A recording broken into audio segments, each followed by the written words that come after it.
Ang prinsipe ng Beijing na si Xuang. ika-79 na beses na pag-amin. Ang pinakamagandang babae sa paaralan. Tinanggihan.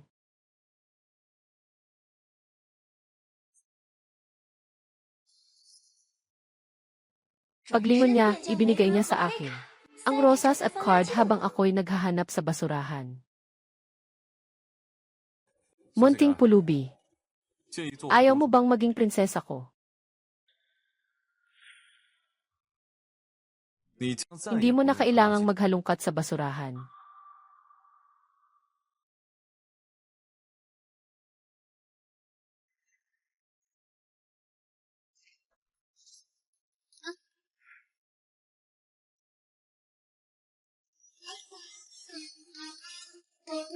Simula ngayon, ako'y nalululong sa yaman. Nagmamalabis na parang walang bukas. Maligayang kaarawan, Yanli. Shenmeng. Maligayang kaarawan. Sinta. Bakit hindi? Ako na lang ang kumuha ng maikling video. Ipinagdiriwang natin ang ating unang pagkakataon. Alam ko, ito ang tunay na dahilan ng relasyon namin ni Xuan. At ang kanyang pagmamahal kay Shen Ruoxi ay ang misyon na ibinigay sa kanya. Noong taon ng Liulo, gusto ng tatay ko na dalhin sa bahay ang kanyang kabit at illegitimate na anak. Pinilit ng nanay ko ang kanyang buhay para mapanatili ang mapanlinlang na kasal na ito. At ang kapalit ay, mula noon, hindi na nagpakialam ang tatay ko sa pamilyang ito. Naging pulubi akong nangangalakal ng basura mula sa isang mayamang dalaga, sa isang iglap, at ang anak ng ama ko sa labas ay si Shen Ruoxi. Ngunit hindi niya akalaing may mali siya. Sa halip, siya'y nagalit sa akin, ang lehitimong anak, pinagsamang si Xuang. Nais akong mapahamak at mapahiya, at tuluyang malugmok. Si Shen Ruoxi ay palaging naniniwala na siya ay manghuli. Ngunit hindi niya alam, mula sa kanyang plano, napapalapit si Xuang sa akin noong araw na iyon. Naging piyesa na siya sa aking laro. Ang larong ito, ang kontrol, nasa kamay ko bilang manghuli.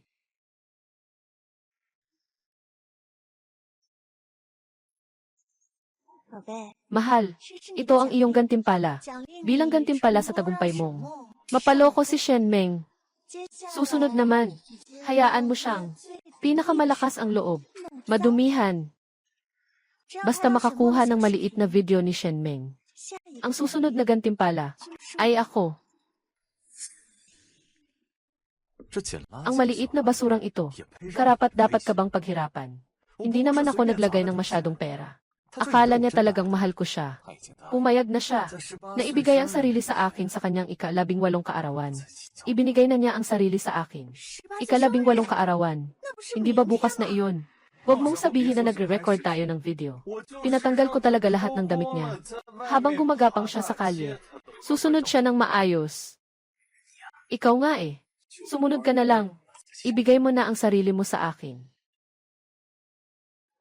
Hindi ba sinasabi na si Shen Mengning ay handang mangolekta ng basura at hindi sumusuko kahit para sa maliit na halaga? Mukhang kulang pa ang pera. Tama. Sabi ko, Ruoxi, ganyan mo lang ibinato si Wang Ji. Kay Shen Meng, wala ka bang takot na baka si Wang Ji ay ma-in-love sa kanya? Ah, Wang, mamahalin mo ba siya? Tama na. Sa aking mga mata, si Ruoxi lang ang naroroon.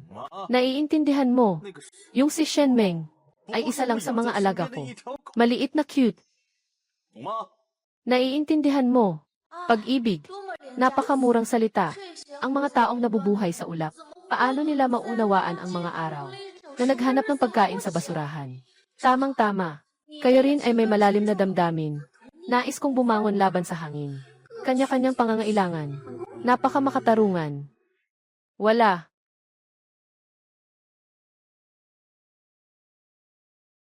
Ayan, Gil. Shen, maayos ang visa. Maaari itong kunin pagkatapos ng 7 araw. Hindi ko alam kung ano ang kailangan para sa paglabas ng bansa. 2 milyon. Kamusta ang paghahanda? Malapit na, sapat na. Shen Ruoxi. Nagmumura sa akin at sa nanay ko. Nakatayo sa posisyon ng pangunahing asawa.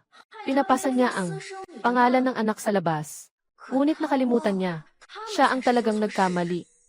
Ngayon, nagsisimula pa lang ang magandang palabas.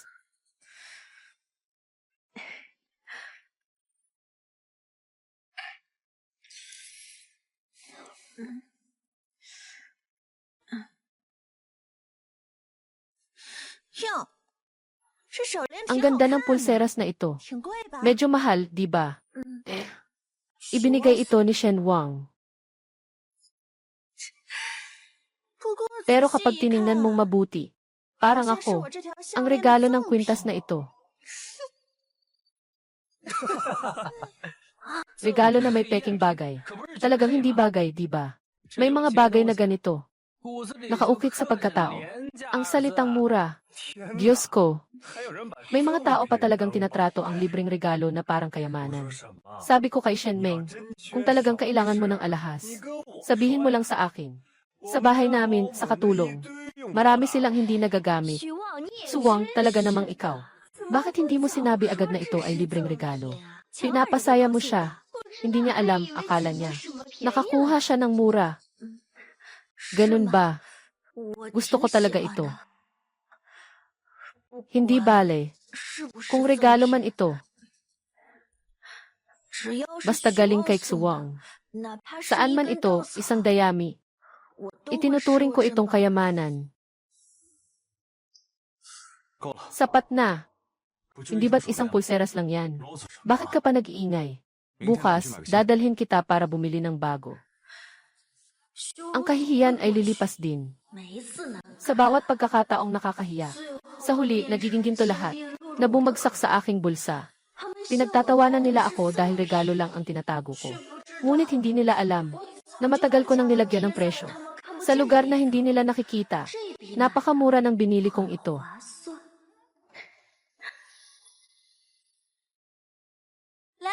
Halika, halika. Shen Meng, nahuli ka. Dapat may ipakita kang paggalang. Dapat ubusin mo itong baso. Kanya itong alak. Ako na ang uminom.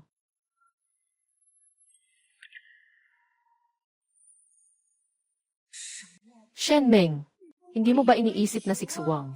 Talagang pinoprotektahan ka niya, di ba? Pero siya ay, naglalaro lang na mahal ka. Kapag mas ginagampanan niyang mahalin ka, mas masakit ang pagbagsak mo pagdating ng oras. Siksikan na ang tao dito. Simulan na natin ang laro. Halika, laro tayo. Timbang ng laki.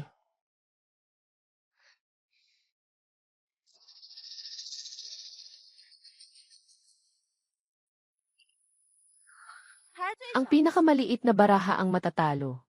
Oh, Shen Meng, ikaw ang pinakamaliit. Ako ang pinakamalaki. Pipiliin ko. Totoong buhay. Pakiusap. EQ. Shen, nilalapitan mo si Kuya Wang. Dahil mahal mo ba siya? Oh, dahil sa kanyang pera.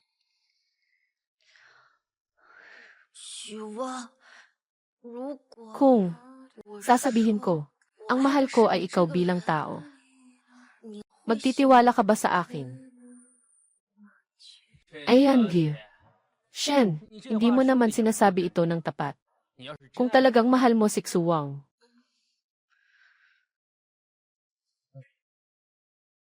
Ubusin mo ang baso ng alak na ito. Sang-ayon ba kayo? Nga.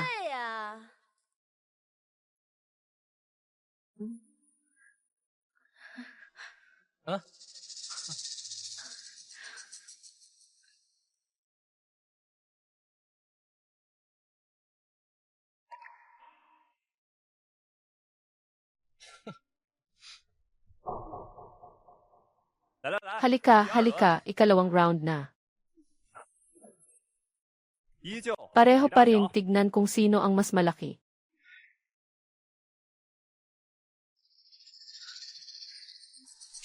Ako ang pinakamalaki sa round na ito. Shen Meng, pinaarte kita sa harap ng lahat para mag-perform. Noon, nasa basura ka, habang naghahanap ng mga gamit.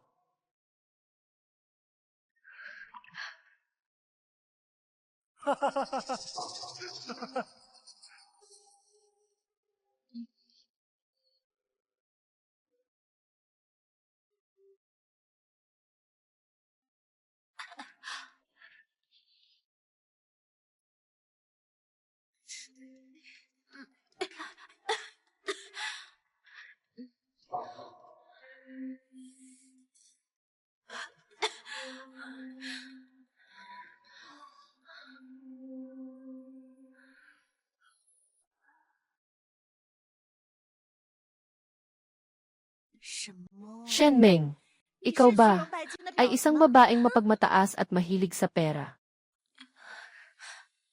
Tama na. Lasing na siya. Ihahatid ko siya pauwi.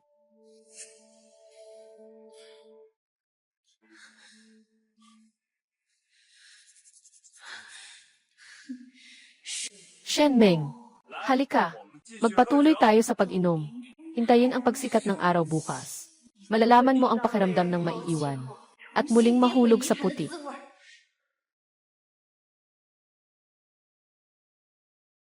Bakit hindi mo kanina? Sinasagot ang mga tanong na iyon. Hinayaan mo siyang mang-api. Dati, hindi siya nagtatanong kung bakit. Dahil siya ay may pag-ibig sa Shen Roxy. Hindi siya nagmamalasakit sa iniisip ko. Ngunit ngayon, nakaakit na siya. Ngunit hindi pa niya ito natutukoy. Shen Roxy. Ang bitag na maingat mong dinisenyo. Unti-unti, itinatulak siya sa aking tabi.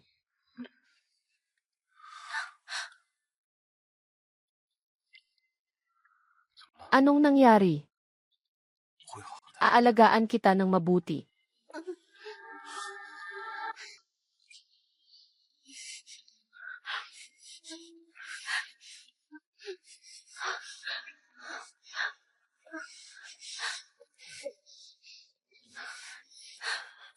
Suan, natapos na ang iyong palabas. Ngayon ay oras na para sa iyong sorpresa.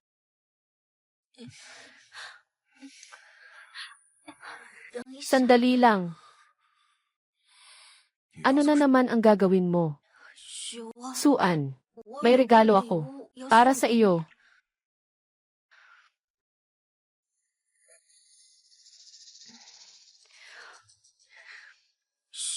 Suan, ito ay inabot sa akin ng isang buwan. Kakaukit lang. Gusto mo ba?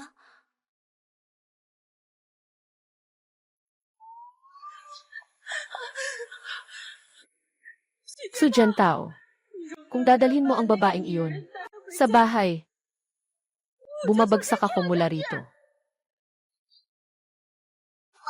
Mama, huwag kang tumalon. Huwag mo akong iwan. Ngayon ang kaarawan ko.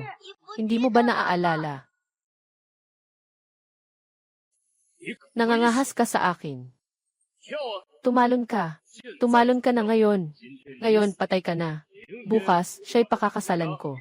Saktong-sakto. Sawa na akong sawa sa'yo.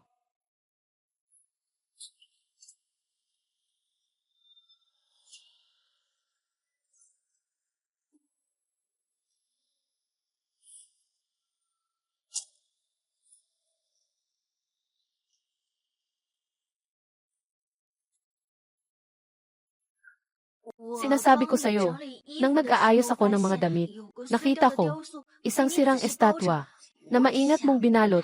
Sa tingin ko, mahalaga ito sa'yo, di ba? Nagawa ko rin ng isa. Sino ang pumayag na galawin mo ang gamit ko?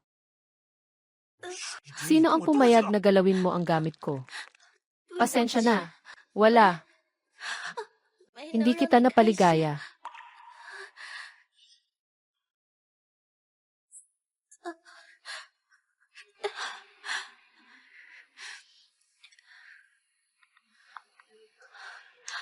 ₱1,000,000 ito.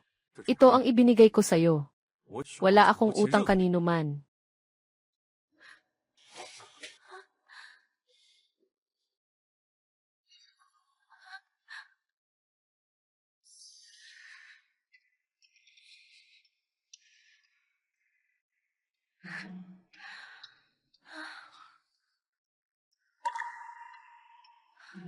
Sujay, alam ko na ang estatwang ito ay isang tinik sa iyong puso.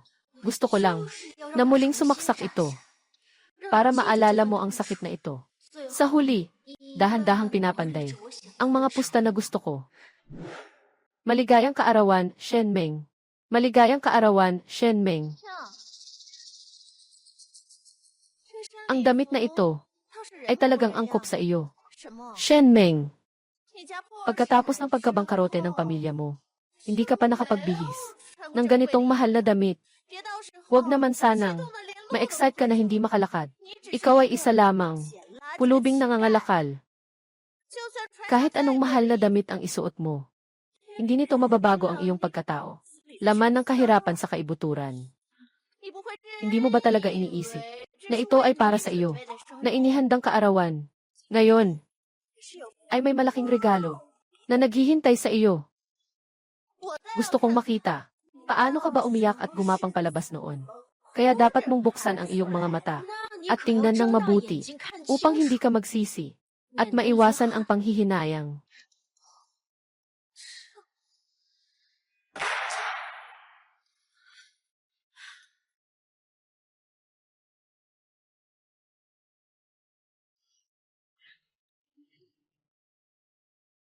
Ano bang nangyari kay Awang? Kailangan bang umabot sa ganitong antas ang pag-arte? Hindi ko akalain na siksuwang. Napakamaingat ng paghahanda. Ang mga kaayusan na ito ay mga paborito ko lamang na nabanggit ko ng basta-basta. Ang pakiramdam na may nag-aalaga sa iyo ay talagang maganda. Ano ang pakiramdam ng maiiwan? Sa tingin ko, alam mo na ngayon. Siguro naranasan mo na rin ito ng malalim. Ano ang pakiramdam ng maiiwan ng iba? Sa tingin ko ngayon, siguro naranasan mo na rin ito ng malalim.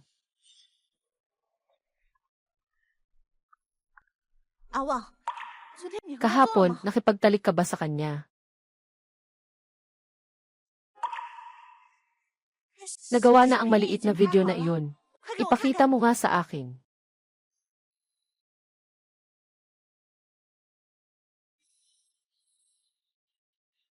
Nasaan ang video? Hindi ba't napagkasunduan na? Kahapon kinunan siya ng maliit na video. Nailabas na ba ito ngayon? Agad mo itong hanapin. Nagkaroon ng kaunting aberya. Hindi ito na-record. Bakit hindi ito na-record? Anong nangyari? Bakit hindi mo ako sinabihan ng maaga? Hindi ba't napagkasunduan natin? Na dapat siyang mapahiya.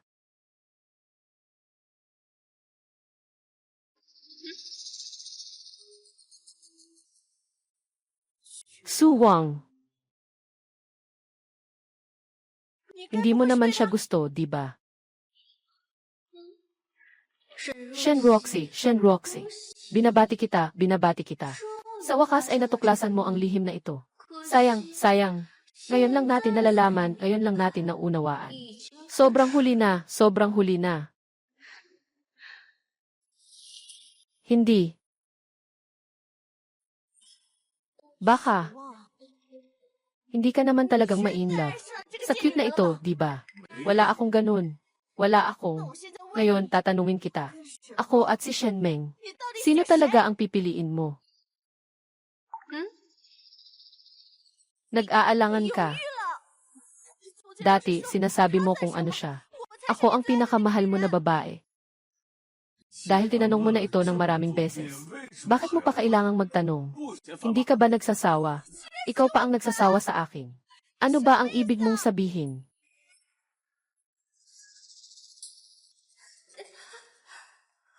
Ang pakiramdam na ito ay parang nilagyan ng droga ang alak.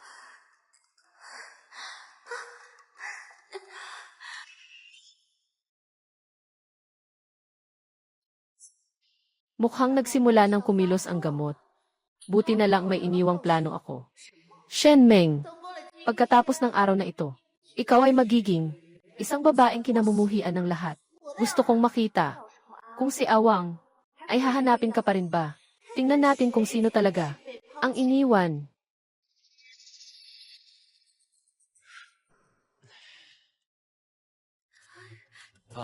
Huwag kang mag-alala, maliit na magandang dilag. Aalagaan ka ni kuya ng mabuti. Anong ipinagkukunwari mong mataas ang tingin? Mga babaeng tulad mo, marami na akong nakita. Huwag kang mag-alala. Sandali lang. Bibigyan ka ng kapatid na lalaki ko ng pagkakataon na humingi sa akin. Tumigil ka. Tumigil ka. Sino ka? Sino ang nagpasok sa'yo dito? Umalis ka na agad. Huwag mong galawin ang mga tao ko. Naghahanap ka ng kamatayan. Huwag kang lumapit. Ako ito. Siksuan.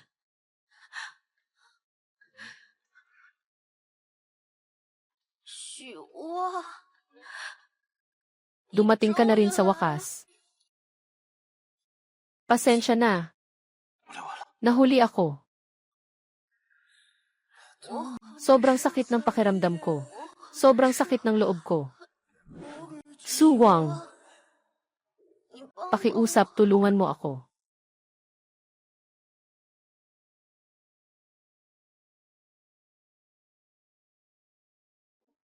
Sa loob ng kwartong ito. Tara, tingnan nyo. Shen Meng.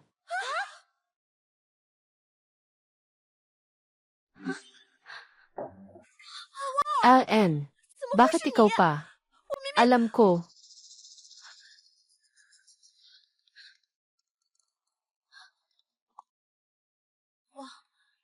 Alam mo ba kung ano ang ginagawa mo? Paano mo matutulungan ang babaeng ito? Shen Meng, ikaw na babae. Kagaya ng nanay mo.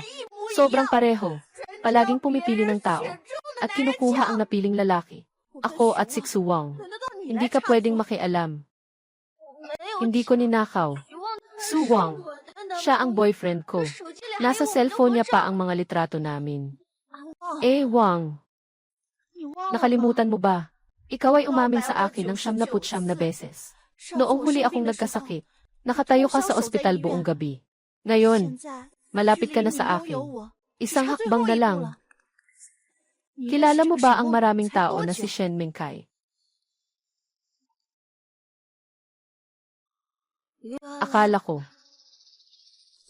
Bakit napakabait mo sa kanya noon? Hindi ko alam kung ano ang nangyari sa inyo. Bago ang lahat ng ito. Pero, sa 79 na beses na pagsasabi ng nararamdaman, hindi mo siya tinanggap. Ang mahalin ang isang tao. Hindi ba dapat? Pinahahalagahan mo ba ang kanyang pagsisikap? Ang regalong ibinigay niya sa'yo. Ipinasa mo lang agad sa iba. Ikaw na. Mapanira kang puting bulaklak. Sapat na. Awang. Nagsisigaw ka pa sa akin dahil sa kanya. Talaga bang mahal mo pa ako? Mahal. Shen Roxy. Gusto mo bang malaman kung kailan? Nagsimula si Xuwang na may puwang ako sa isip niya. Hindi.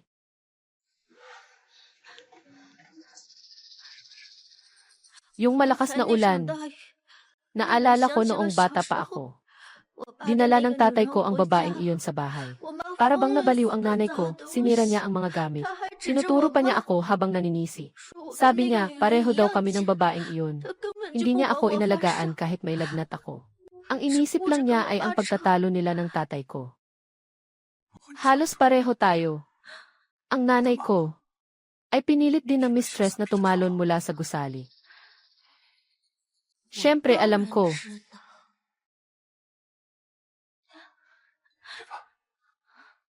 Mula ngayon, nandito ako para sa'yo. Noong araw na iyon, ang hindi ko nasabi ay, si mama ni Shen Ruoxi, ang mistress na sumira sa pamilya namin.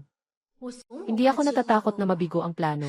Si Shen Ruoxi sa pinakamababa ay masisiyahan sa kanyang pananaw at matagal ko nang ginamit ang ating mga katulad na sugat upang buksan ang bitak sa kanyang puso. Ngayon, ang bitak na ito ay lumalaki. Lahat ay anino ko. Ayos. Wang. Pinili mo siya, di ba? Kaya ano pang silbi ng buhay ko sa mundong ito? Bakit hindi ko na lang ito tapusin? Bumaba ako ngayon. Gagawin kong hindi ka mapakali sa buong buhay mo. Bumaba ka na. Shen Roxy, bumaba ka agad. Baliw. Ikaw ang nagpabaliw sa akin. Bumaba ako, pwede. Agad kang makipaghiwalay kay Shen Meng. Paalisin mo ang babaeng ito sa paaralan. Agad-agad. Angge, bakit ka pa nakatulala? Sumagot ka na. Gusto mo bang makita na nahulog si Ruoxi? Tama. Wala siyang kaalam-alam sa daan. Kawawa lang. Talagang may pakialam ka sa kanya. Si Ruoxi ang kasama mo ng maraming taon. Dapat mong linawin. Sino ang pangunahing tao, Wang Jie?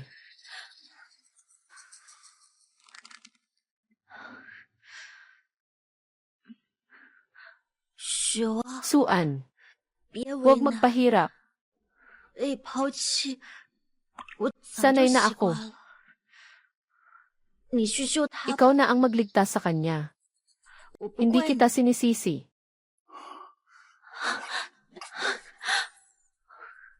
Tayo na. Suwang, subukan mong umalis. Talagang tatalon ako. Pinipilit gamit ang banta ng kamatayan, cute. Ang likas na pagnanais ng lalaki na magprotekta. Pumapabor lang sa mas mahina. Shen Roxy, ikaw mismo ang nagtulak sa kanya sa akin. Bumalik ka.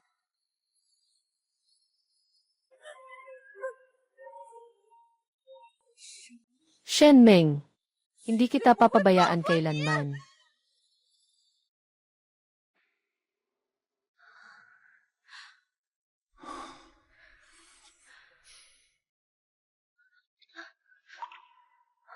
Huwag ka nang umalis, okay? Hindi pwede. Hindi ko maaring maging ganito ka makasarili. Hindi ko maaring ipilit ang aking sariling kagustuhan. Naisakripisyo ang buhay ni Roxy, na handang mamatay para sa akin. Sigurado akong mahal na mahal ka niya. Sobrang kilala ko siya. Hindi siya tatalon. Noong nakaraan, pinipilit akong gawin ang sobrang dami.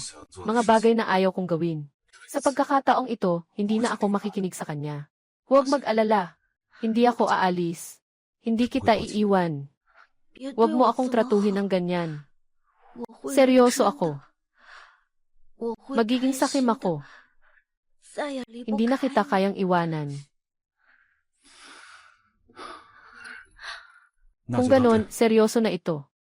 Menmeng, tumingin ka sa akin.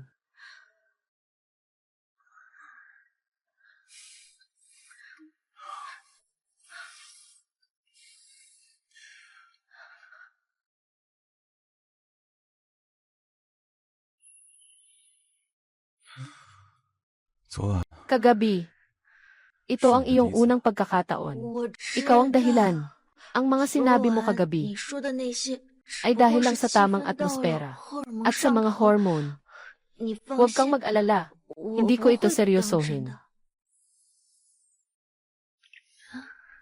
Hindi. Bawat salitang sinabi ko kagabi ay hindi basta-basta lang.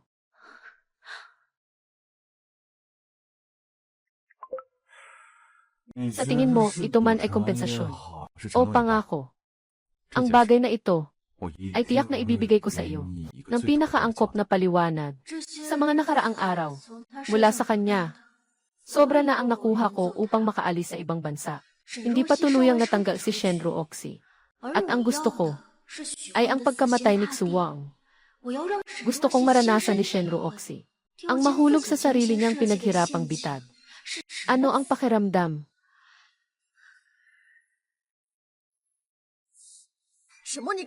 Shen Meng, itulak mo. Ano yang nasa lig mo? Kahapon, kasama mo si Xuang. Kayo. Hindi ba dapat ikaw ang tinanong? Shen Roxy, kahapon, nilagyan mo ng gamot ang aking baso. Hindi mo ba naisip kung ano ang mangyayari pagkatapos? Ako at si Xuan ay nakalampas sa antas ng relasyon na ito. Kailangan kitang pasalamatan ng mabuti para sa tulong na ito. Gusto mo bang ipaliwanag ko ng detalyado sa'yo? Mula sa sopa hanggang sa alpombra, hanggang sa kama sa kwarto. Nang yakapin ako ni Xuang, tumahimik ka. Mas mabuti pa ang maglagay ng lason sa likod ng tao. Na mga lihim na bagay, ang kaunting dangal ko, ay sapat na para talunin ka ng 10 beses. Shen Meng, maghintay ka sa akin. Siyempre, magsisisi ka. Pagsali sa English speech contest. Espesyal na panauhin Xuan. Shen Meng, ngayong pagkakataon, ipapakita ko sa'yo.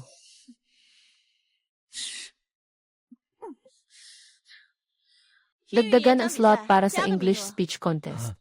Estudyante Roxy. 3 araw bago ang deadline ang pagsumite. Naisumite na ang listahan. 100,000 sponsorship fee. Sapat ba ang dagdag na kuota? Sobra pa nga. Gagawin ko na ang espesyal na proseso para sa iyo. Tiyak na walang problema. Shen Meng, isang tao na umaasa sa pagkuha ng basura para sa matrikula. Sa pagkakataong ito, gusto kong mapahiya ka sa harap ng buong paaralan. Mga bagay na gumagapang mula sa ilalim ng putik. Dapat lang na mabulok sa kanal. Huwag mag-isip na makakahawak sa makintab na entablado.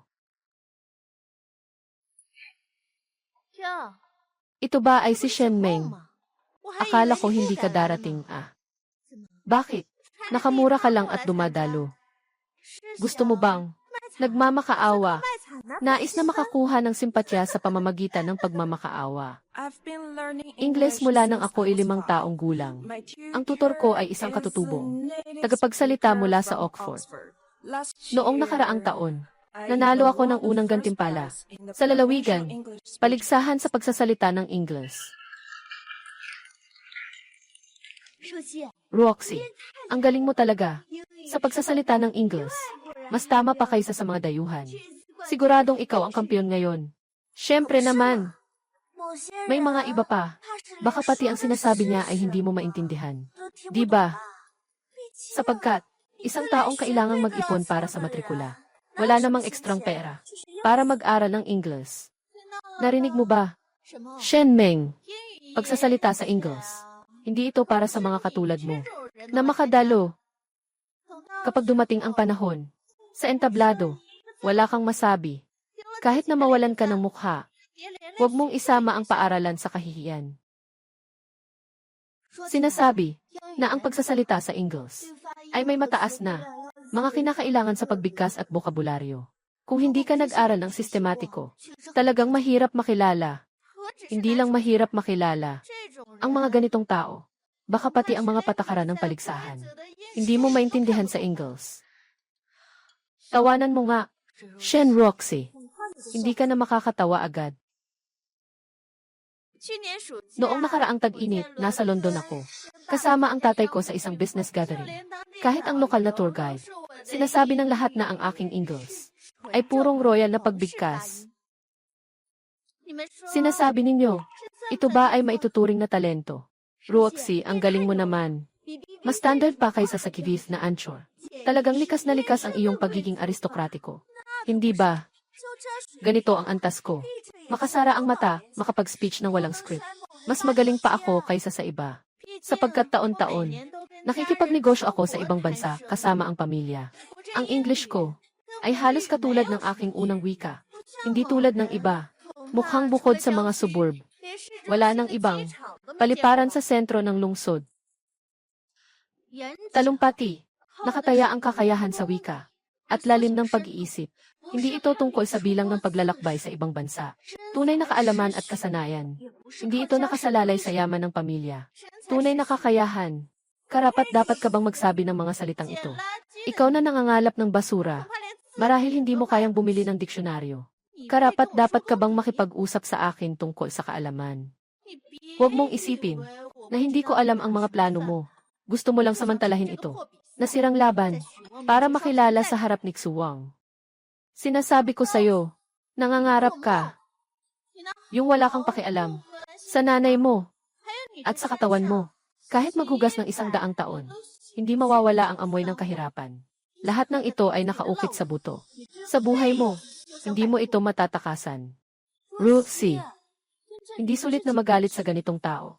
Mamaya ay, huwag kang kalimutan ang mga linya sa entablado. Umiiyak ka. Hindi pa masama kung mapahiya ang paaralan. Napahiya. Gusto kong ipakita sa buong paaralan.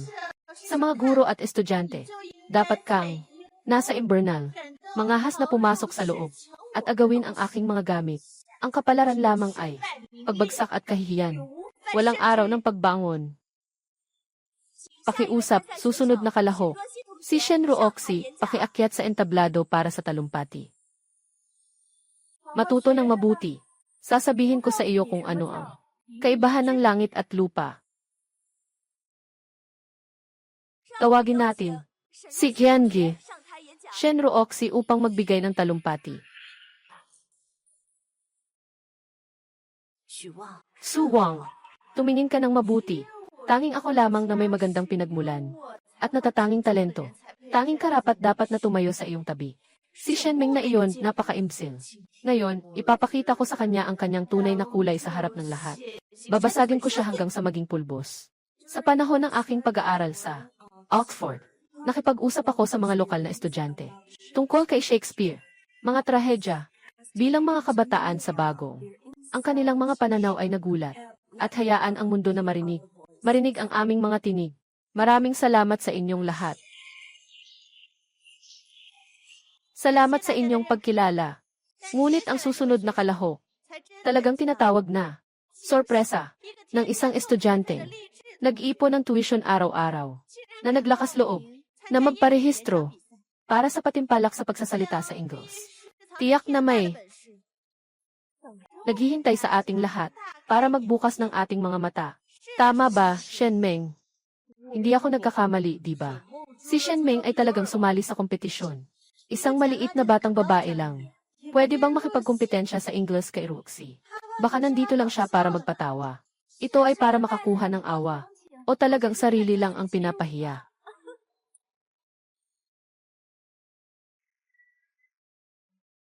Susunod, hayaan nating tawagin si Shenming na umakyat sa entablado.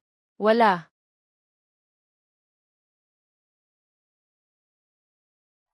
Si Shenming, handa na ba ang iyong talumpati? Ay, guro. Ang ating kaklase na si Shenming, kailangan talagang magbigay ng talumpati ng walang kopya. Ang tapang na ito, hindi ko kayang tumbasan. Salamat sa pag-aalala, guro. Ngunit palagi kong iniisip na ang tunay na lakas ng wika ay hindi kailanman nangangailangan. Umaasa sa magarbong talumpati upang suportahan. Si Shenming ay nagkukunwari pa rin. Hintayin mong tumayo ka sa entablado na walang masabi. Tingnan natin kung muling titingin si Xu Wang. Sa oras na iyon, ang hitsura mong nakaluhod at humihingi sa akin. Sasaksihan ko ito ng mabuti.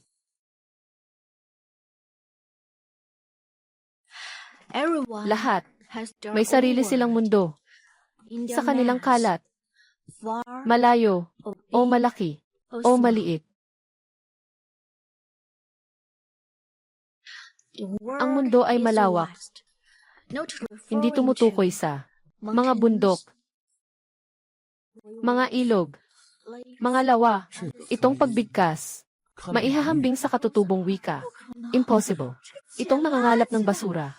Paano magkakaroon ng ganitong ka-standard na pagbigkas?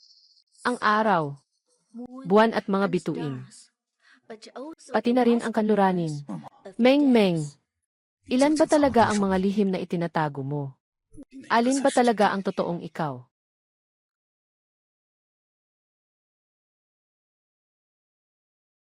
Ang cute nitong maliit na ito. Palaging nagpapanggap na baliw at tanga. Niloko mo ako. Napakaastig. Ang bigkas ay kasing ganda ng sagibif na tagapagbalita. At ang mensahe ay talagang umuukit sa puso. Ito ang kaakit-akit na talumpati na narinig ko sa mga nakaraang taon. Walang kapantay. Walang duda. Ang pagganap ni Shenming ay malaki ang agwat. Karapat-dapat ang kampiyon na ito. Walang alinlangan.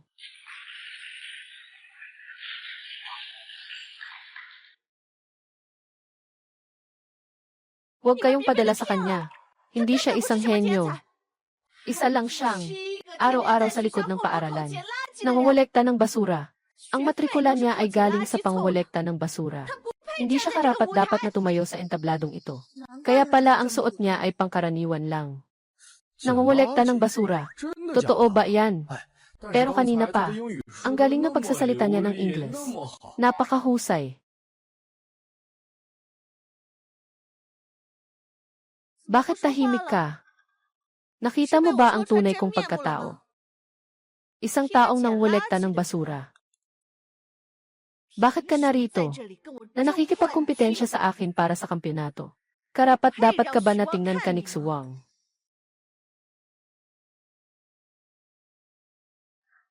Talagang ganoon ako. Nangolekta ako ng basura para pambayad sa tuition. Pero hindi iyon nakakahiya. Kumikita ako ng pang-araw-araw na gastusin gamit ang sariling kamay. Nagpupuyat ako. Masipag na pinag-aaralan ang Ingles. Hindi ako nakikipag-away o nakikipag-agawan. Bakit hindi ako karapat-dapat na tumayo rito?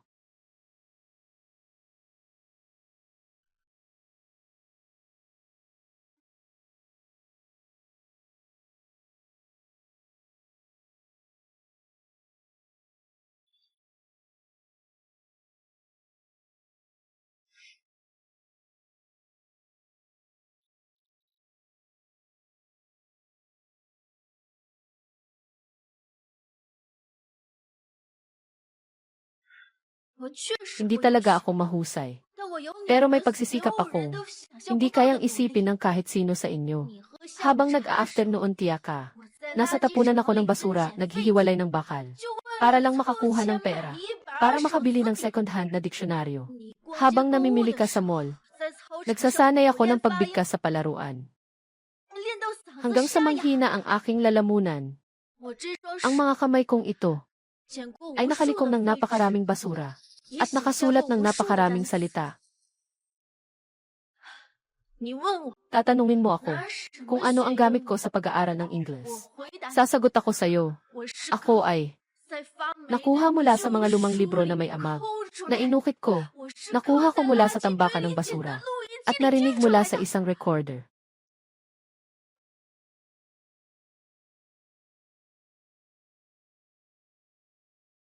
Talagang mahirap ako.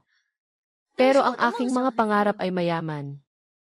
Ang tropeyo na ito, gusto kong ialay sa lahat ng nasa dilim, na hindi sumuko. Gusto kong ialay sa lahat, na nasa putik, pero patuloy na nakatingala sa mga bituin. CJ,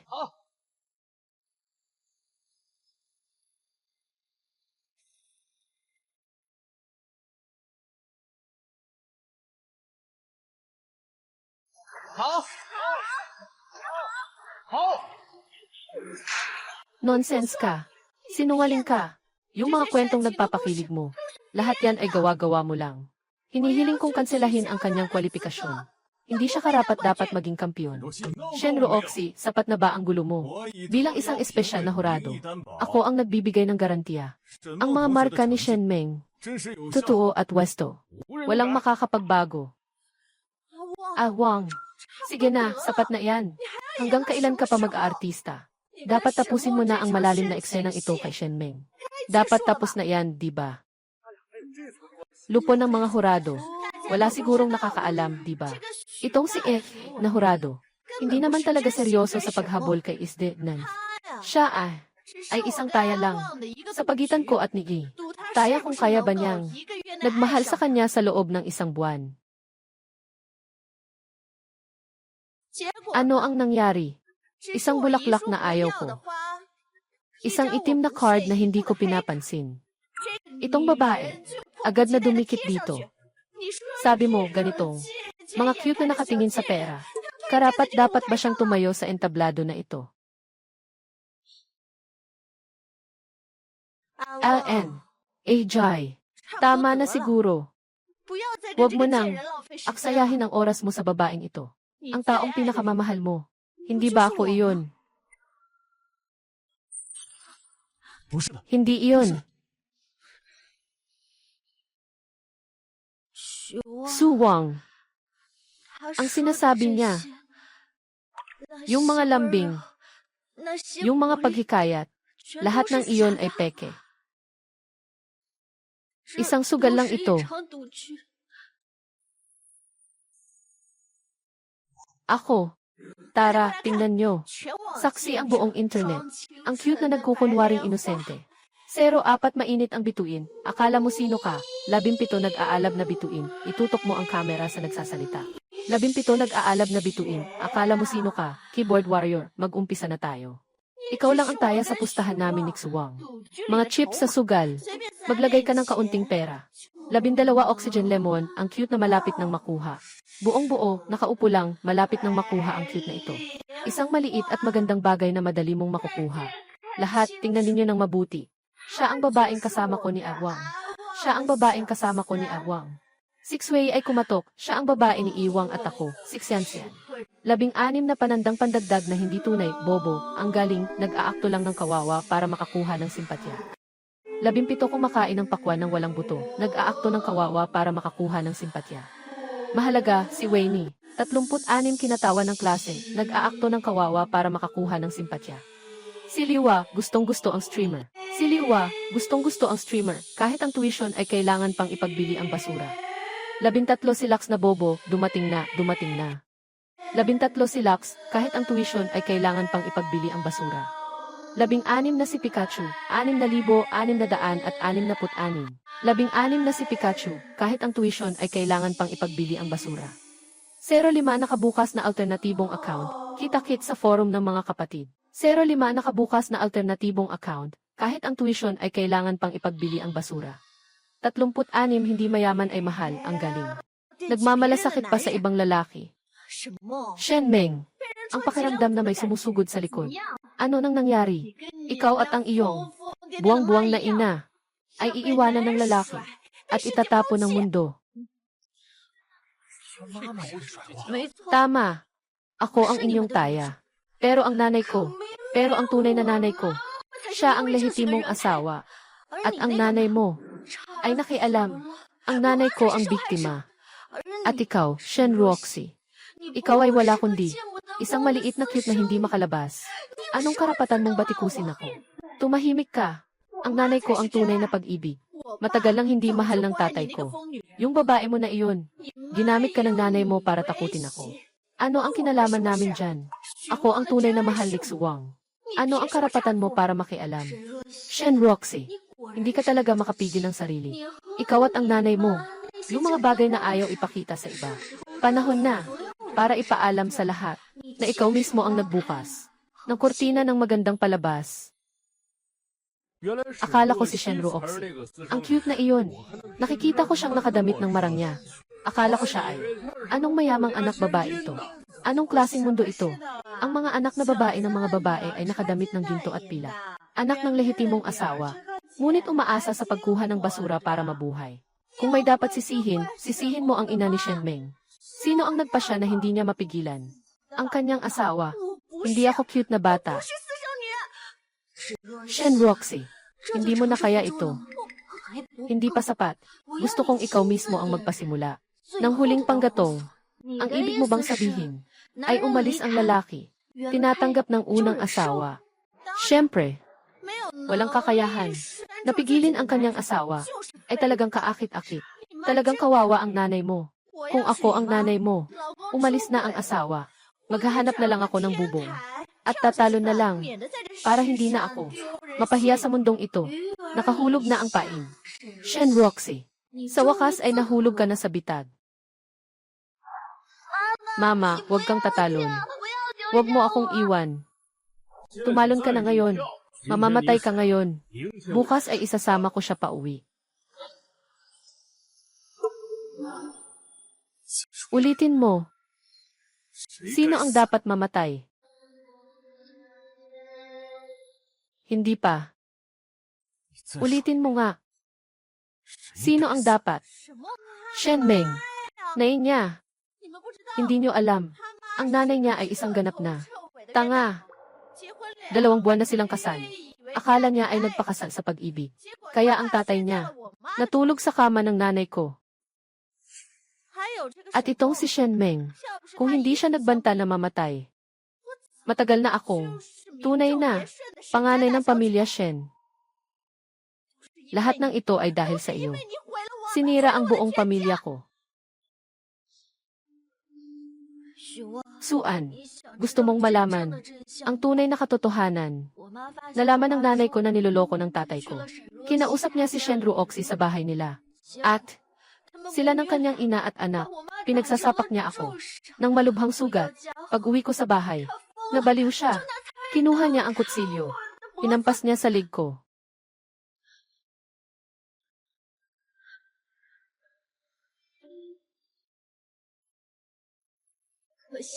Sayang, hindi madalas magluto ang nanay ko. Kalawang na ang kutsilyo. Pinutol ko ng ilang beses pero naputol din. Pagkatapos, inudyukan ni Shen Roxy ang tatay ko. Pinuntirya ng tatay ko ang nanay ko. Kaya pinainom niya ako ng buong boat ng pestisidyo. Ang pestisidyo ay nasira ang aking tiyan. Pinutol ko ang higit sa kalahati ng tiyan ko. Kaya nakaligtas ako. Sa bawat pagkakataon na si Shenru Oxy ay pumupunta sa bahay ko para mang-insulto, ako ay magpapamamatay. Yung pinakagrabe, pinutol ko ang sarili ko. Diskarte ng kamay. Kaya, pinalitan ko ang isa pang kamay at nagpatuloy sa paghiwa. Su Wang, sa tingin mo ba, ano ang iniisip ko noon? Nang mga sandaling iyon, maaaring nagtataka ka. Bakit? Kailangan kong saktan ang sarili ko. Hindi ba't ito ay bunga ng aking sariling pagkakamali? Dahil, tanging kapag nakahiga ako sa ospital, hindi ako mahuli ni Shenru Oxy. Sa eskinita, hindi papayag na may ibang lalaki na magpahamak sa akin. Hindi papayag na ibuhos sa akin ang mainit na tubig.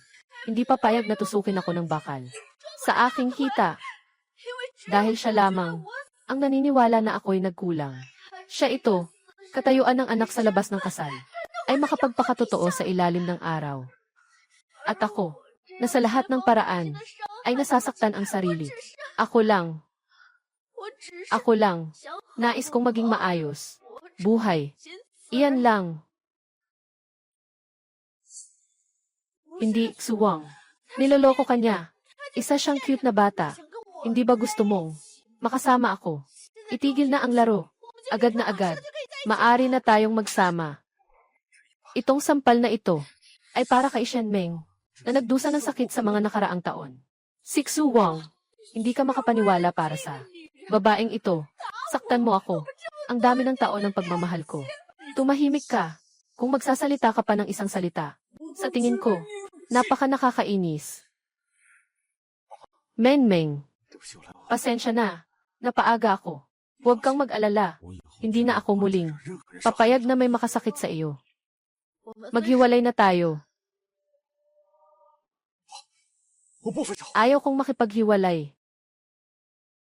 Su Wang, noong nakaraan, talagang mahal kita. Ang iyong pagsama sa gabi. Malumanay na mga pangako. Ngunit ang mga ito ay isang sugal. Dati marahil ay. Ngunit ngayon, tinitingnan mo ako. Sa pakikibaka para mabuhay. Nahihirapan. Tumingin sa akin sa basurahan. Naghahanap ng pag-asa.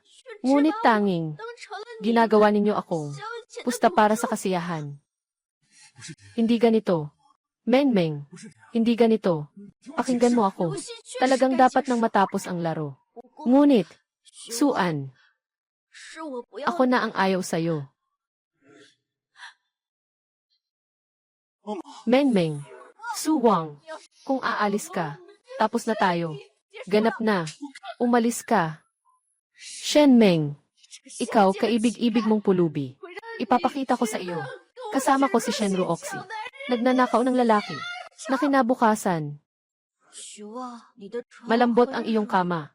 Mataas din ang limit ng black card. Sayang, hindi nito kayang ipagsama ang ating hinaharap. Mula ngayon, malawak ang dagat, hayaan ang isda na tumalon. Mataas ang langit, malaya ang mga ibon na lumipad. Menmeng, hindi ko sinang-ayunan ang paghihiwalay. Tiyak na, hindi kita bibitawan. Pasensya na. Menmeng, hindi ko alam noon. Si Shenru Oxy ay ganitong tao. Mahal kita. Sa mga darating na taon, hayaan mong protektahan kita. Okay ba? Protection. Parang nagproprotektahan ng alaga. Ganun ba? Bigyan mo ako ng gintong hawla. Tapos tingnan mo ako. Na nanginginig sa'yo. Hindi ganun. Seryoso ako. Ang puso mo ay nakasalalay sa pusta kay Shenru Oxy. Tingnan mo itong nangangalap ng basura. Mamahalin ba kita? Pasensya na, Menmeng. Dati, naguluhan lang ako. Kaya pumayag akong makipaglaro sa kanya. Ganong klaseng nakakainip na laro. Ngayon, seryoso na ako. Menmeng, sa mga araw na magkasama tayo, nalaman ko na, matagal na akong in love sa'yo. Suan, hindi mo pa ba naiintindihan? Hindi tayo magkaparehong tao sa mundong ito. Menmeng, alam ko na, nasaktan na kita. Ngunit humihingi ako ng isang pagkakataon.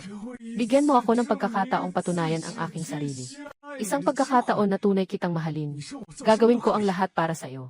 Kahit maging aso ako, okay lang. Ang tanging hiling ko ay huwag kang umalis. Pakiusap, sana'y pakinggan mo ako. Kapag mayroong ikaw at ako, mamamatay ako. Pumunta ka sa impyerno. Sa aking mga mata, si Rooxy lang ang mahalaga, naiintindihan mo.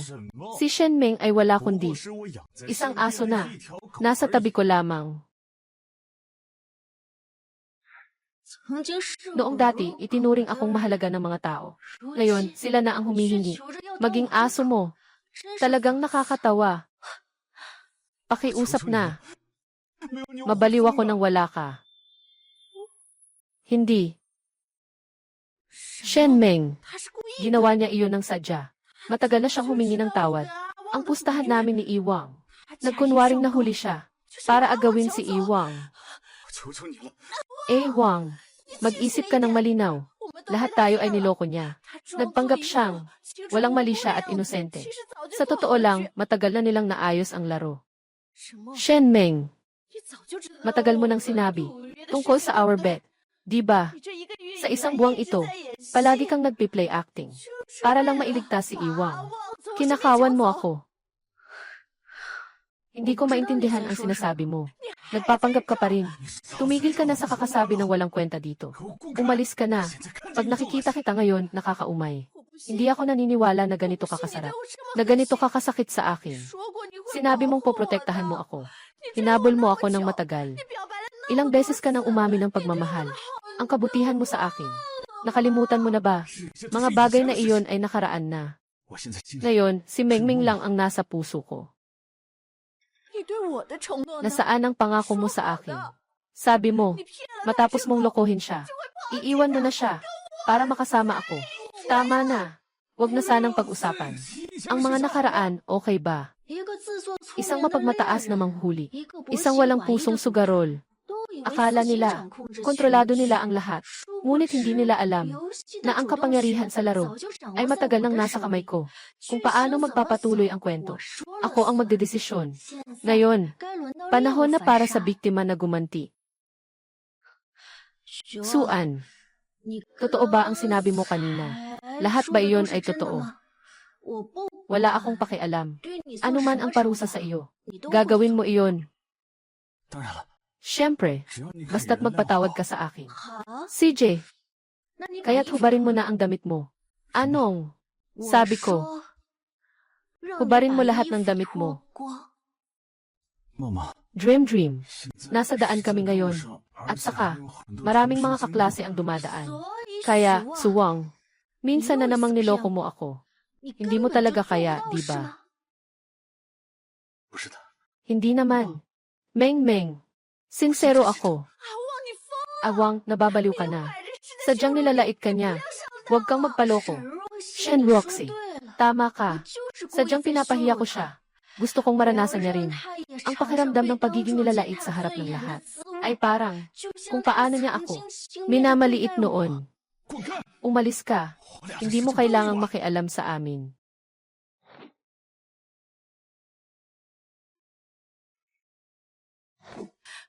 Sige na, huwag ka nang maghubad pa. Ay, ano ba to? Ilay, tingnan mo. Hindi ba't iyon ang mga kalokohan? Meng, kailangan bang maging bastos sa harap ng lahat? Talagang nagkamali ako. Noong mga panahong iyon, naging masyadong naglalaro lang ako. Kaya pumayag ako sa kanyang pustahan. Patawarin mo ako, okay? Kaya pagkatapos, ikaw at si Shen Ruoxi. Ako at si Shen Ruoxi ay isang panandaliang pagnanais. Parang, umorder ng babae sa club. Isang beses lang. Hindi na maulit. Ikaw lang ang mahal ko. Meng. Ano? Ano ang sinabi mo? Sinabi mo na ako ay dalaga. Meng. Ngayon, naniniwala ka na ba? Sa aking sinseridad. Ikaw na patay na tanga. Hinabol mo ako ng 3 taon. Nagsabi ka ng pag-ibig 79 na beses. Ngayon, buong paaralan ay alam na. Sinasabi mo pang hindi mo ako mahal. Masyado nang huli. Nakalimutan mo. Nang umuulan, nagdala ka sa akin ng payong. Inalagaan mo ako noong ako'y may sakit. Sinabi mo na kapag lumingon ako, nasa likod mo ako. Lahat yan ay kalokohan lang. Lumayas ka. Ngayon, ang nararamdaman ko lang ay pagkasuklam. Noong una, kapag kasama mo ako.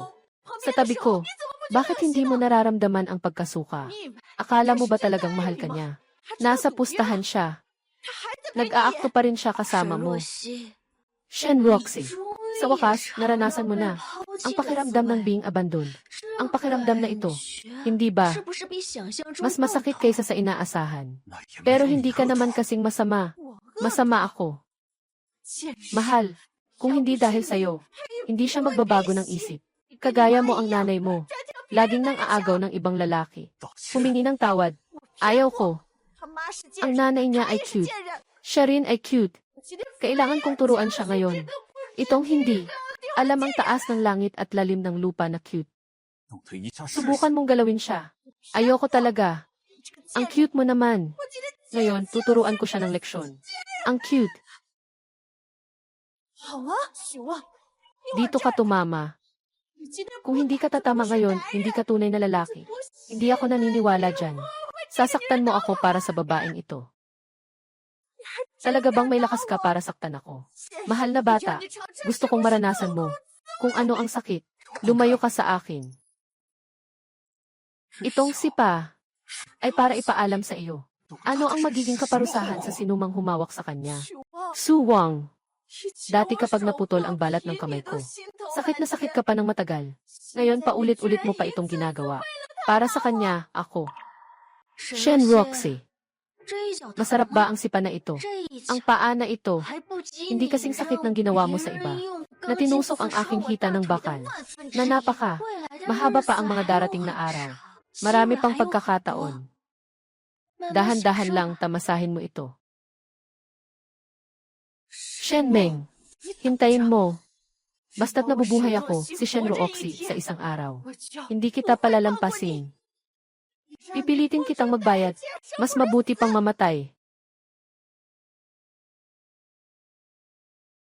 Tingnan mo itong balita sa internet.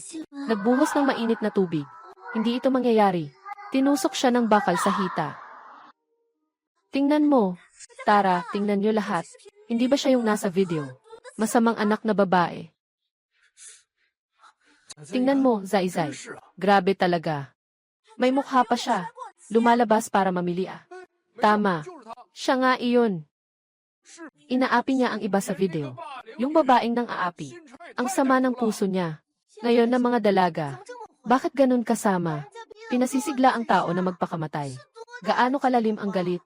Lahat, kunan niyo siya ng video. Para makita ng mas marami. Ang tunay na mukha ng babaeng nang bubuli. Huwag kunan. Huwag kunan, huwag kunan. Masamang babae. Huwag niyo akong apihin. Shen Meng. Wala. Lahat kayo, umalis na. Ano ang alam niyo? Tingnan niyo siya. Gumagawa pero hindi umaamin. Bakit ngayon lang? Alam kong hindi malinis ang aking pinagmulan. Pero hindi ko pa alam kung bakit ako nandito sa bahay. Lumalabas at nahihiya sa sarili.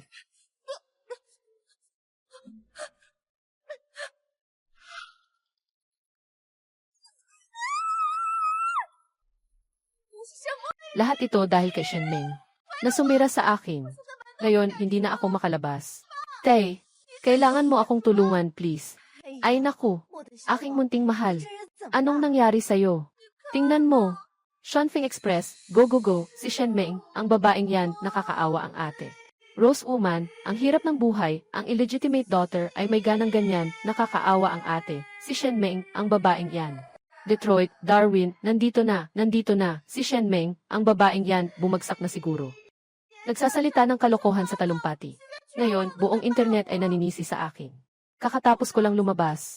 Pati mga batang lansangan. Tingnan mo, kailan ba? Naranasan kong ganito ang pagkapahiya. Hindi makatarungan. Si Shen Meng na ito, parang pareho lang siya ng ugali ng nanay niya. Parehong mga hindi marunong magpasalamat. Yung si Shen Meng, sobrang malupit niya. Gusto niyang itulak si Roxy. Hanggang sa sukdulan. Mahal, kailangan mong ipagtanggol si Roxy. Tatay, hindi mo alam kung gaano kahirap ang mga taon ko dahil sa pagiging anak sa labas. Laging may mga kaklase na nagtuturo sa akin. Sa loob ng mga taon, ang naitayo kong imahe ay nawasak na. Mahal, noong mga panahon na iyon, kung hindi dahil sa baliw na babaeng iyon, na nagbabanta ng pagpapakamatay, matagal na tayong isang lehitimong pamilya. Sa mga taong iyon, si Roxy sa paaralan ay tinatawag na anak na labas sa kasal. At hindi siya makataas ng ulo. Alam mo naman ang tungkol dito. At ngayon, dahil sa gulo ni Shenmeng, alam na ng buong mundo. Paano na si Roxy sa susunod kapag makikita niya ang ibang tao? Mabait na anak, huwag ka nang umiyak. Siyempre, ibabalik ko ang iyong karapatan. Pero si Shenmeng ay anak mo rin. Anak siya ng kamay ko. Noong araw, kung hindi dahil sa nanay niya, ginamit niya siya para takutin ako. Matagal na akong nagdiborsyo at binigyan kayo ng pangalan. Paano ko kayo pairalin? Sa loob ng maraming taon, siya ang kasabwat ng babaeng iyon. Hindi siya karapat-dapat sa apelyido na Shen. Kung ako ang tatanungin, dapat hindi na siya makapagtagal sa Jiang City. Isang babae na umaasa sa pagkuha ng basura, na may ganitong kabuhayan, ay may lakas ng loob pang makipagkumpetensya sa atin. Tay, huwag mo na siyang pahirapan ng labis. Basta't handa siyang humingi ng tawad sa publiko. Umiwas kay Xuwang. Huwag nang muling lumitaw. Sa harap ko, masyado kang mabait. Ang ganitong taong walang kaalaman, dapat bigyan ng matinding aral. Huwag kang mag-alala. Tiyak na ipapabayad ko ang maliit na cute na ito. Anong pakialam ko kung siya ay anak sa labas? Basta't mahal ako ng tatay. Ako ang pinakapaborito sa Shen, na anak na babae. Shenmeng, maghintay ka lang. Dumapa ka sa harap ko at humingi ng tawad.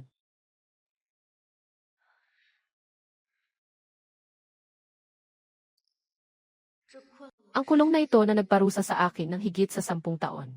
Sa wakas ay magpaalam na ako dito. Mula ngayon, mamumuhay na lang ako para sa sarili ko. Dream. Pakiusap, hayaan mo akong makita kang muli, sana.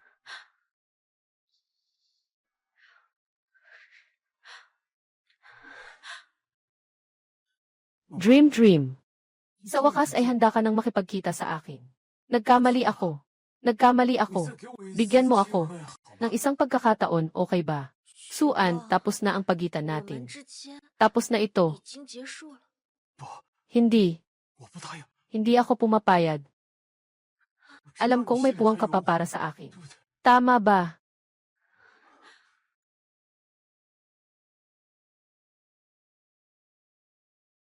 Menmeng, mahal kita. Mahal ko ang iyong tibay. Mahal ko ang iyong lambing at kabaitan. Maaari mo bang bigyan mo ako ng isa pang pagkakataon? Hayaan mong ipakita ko sa iyo ang aking buong buhay.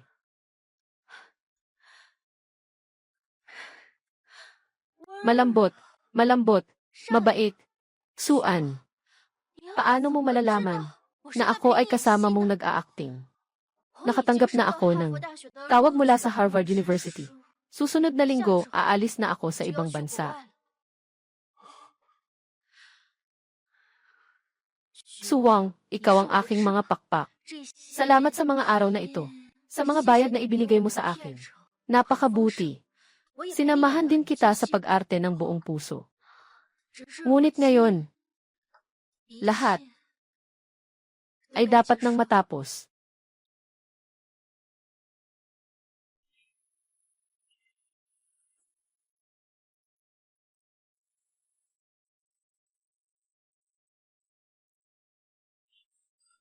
Hindi. Menmeng. Kahit pa ito ay isang panaginip, tatanggapin ko na.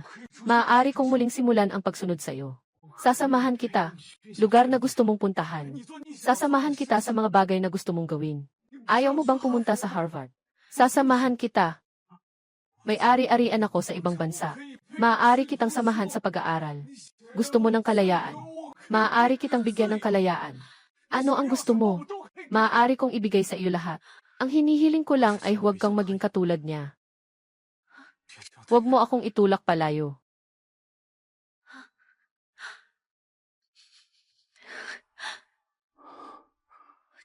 Wala nang kahalagahan, Suwang.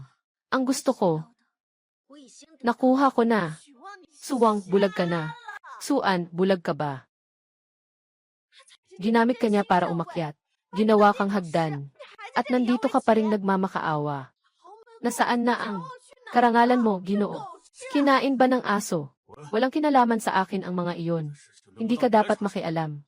Shen Meng, akala mo ba nakuha mo ang pagmamahal ni Xuang? Kaya nanalo ka na. May dumi kang dugo sa iyong mga ugat. Hindi mo maiiwasan ito. Isang buhay na parang tae. Nangangarap kang makaalis sa bansa. Gusto mo bang pumunta sa ibang bansa? Depende pa rin kung papayag ang tatay ko. Tatay, ito ang maliit na cute na ito. Dahil dito, nawasak ang aking reputasyon. Kinuha pa ang aking si Awang. Kailangan mong turuan siya ng magandang leksyon. Mahal na bata. Naglalakas loob na agawin ang lalaki ni Ruoxi. Nawala mo na ang dangal ng pamilya Shen. Ibinagsak mo na lahat. Parang ikaw at ang walang kaalam-alam na nanay mo. Isang batang hindi mapag-aralan. Bitawan mo siya. Tatay, okay ka lang ba? Suwang, nababaliw ka na. Ginawa mo to para sa babaeng ito. Itinulak mo ang tatay ko. Alam mo ba kung anong ginagawa mo? Hindi ako nababaliw, sobrang malinaw ang isip ko ngayon. Sinasabi ko sa inyo, sino mang muling mangahas sa harap ko? Huwag mong galawin kahit isang hibla ng buhok ni Shen Meng. Kukunin ko ang buhay ng sinuman.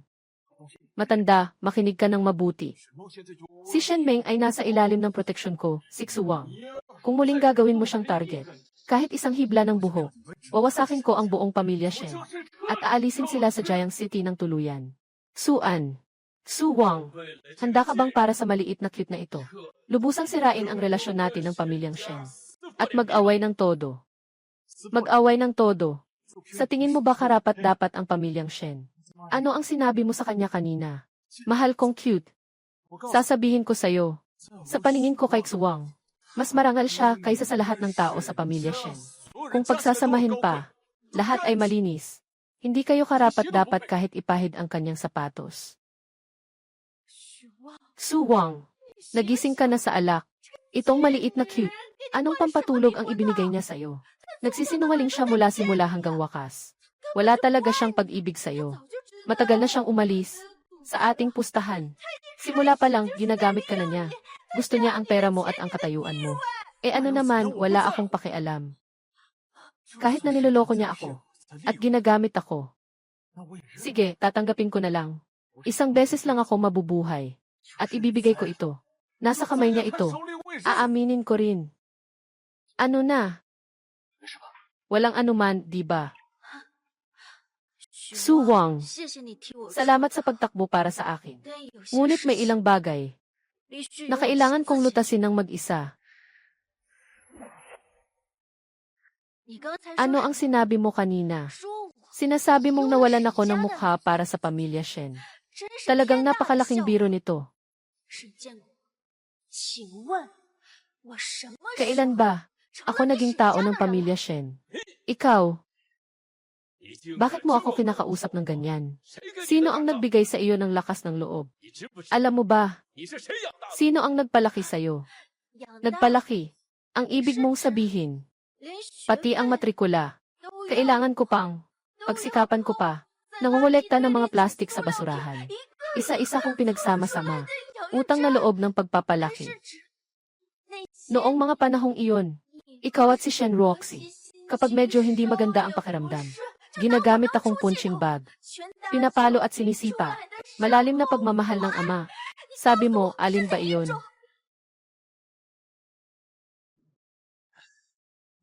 Ikaw, anak na walang utang na loob. Paano mo nagawang magsalita ng ganito sa akin? Alam mo ba, noong tinamaan mo ako, bakit hindi ka umiiwas? Dahil alam ko, noong panahong iyon ako, walang kapital para sa pagtutol. Nagtago. Magdadala lamang ito ng mas malupit na pambubugbog. Noong 13 taong gulang ako, nagtapos ako ng pagsusulit sa katapusan ng taon. Nakuha ko ang unang pwesto sa taon. Si Shen Ruoxi, nagsumbong sa iyo na ako'y nangopya. Sa tingin mo ba ako ay nagnakaw ng kanyang atensyon? Pinalo ako ng sinturon. Sinipa ang aking tiyan. At sa tingin mo hindi pa sapat ang galit, ano? Kinuha mo lang ang baso ng sigarilyo sa mesa. Nang walang pag-aalinlangan, ay tumama sa aking ulo.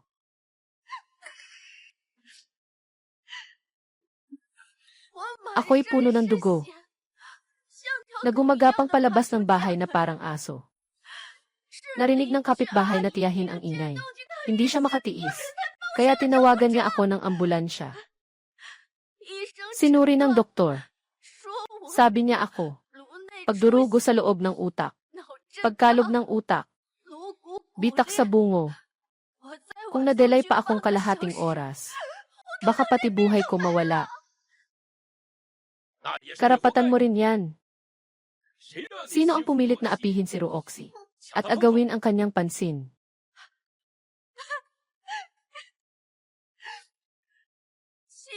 Pang-aapi. Dahil sa kanya, ay anak ng iyong minamahal, na cute na bata, kaya bawat salita niya, ay parang utos ng hari. Dahil ako, ay anak ng unang asawa. Kaya, nararapat lang na pagdusa kayo sa inyong mga paghihirap. Pang-aabuso, maging mabuhay pa ay isang pagkakamali. Huwag kang magdagdag ng kwento dito. Magdagdag ng kwento. Pinapagalitan ka lang ng tatay mo. Aling bata, ang hindi pinagsabihan ng mga magulang. Ikaw lang nandito. Sobrang palaki ng issue.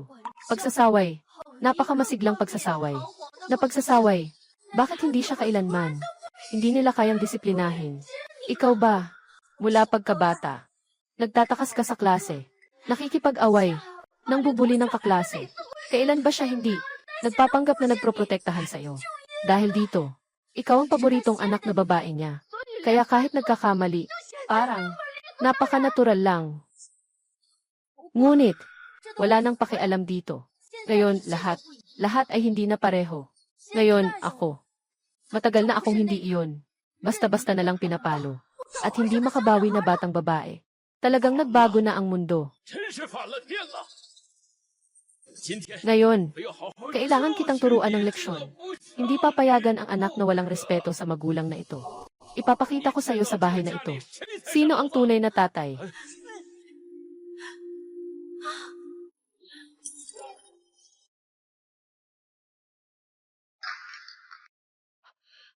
Tatay.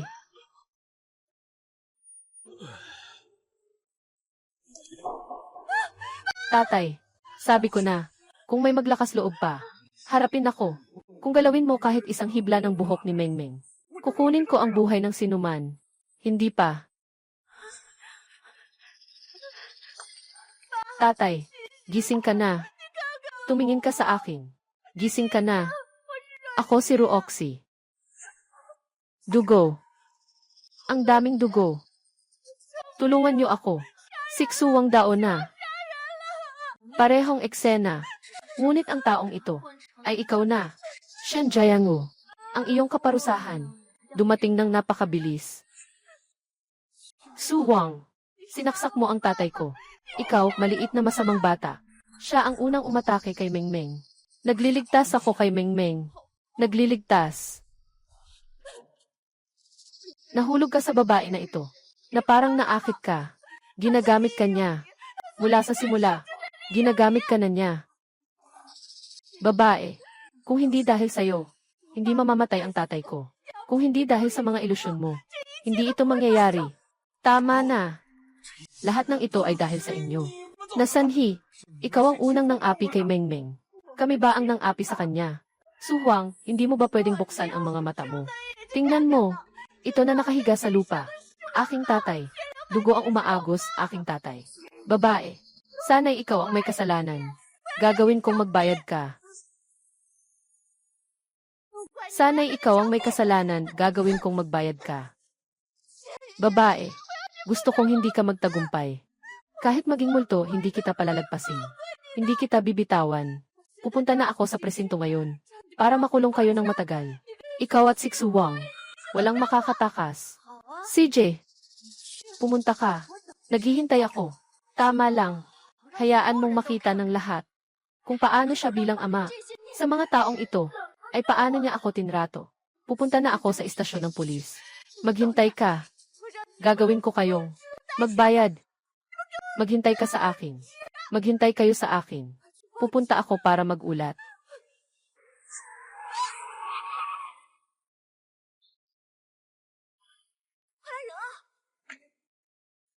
Diyos ko, may naaksidente. Mabilis, tumawag ka. Tumawag ng 120 at 110. Doon. May dugo pa sa kamay ng lalaking iyon. Siya nga kanina, ang nagbasag ng bote sa tao. Huliin niyo siya agad. Huwag siyang hayaang makatakas.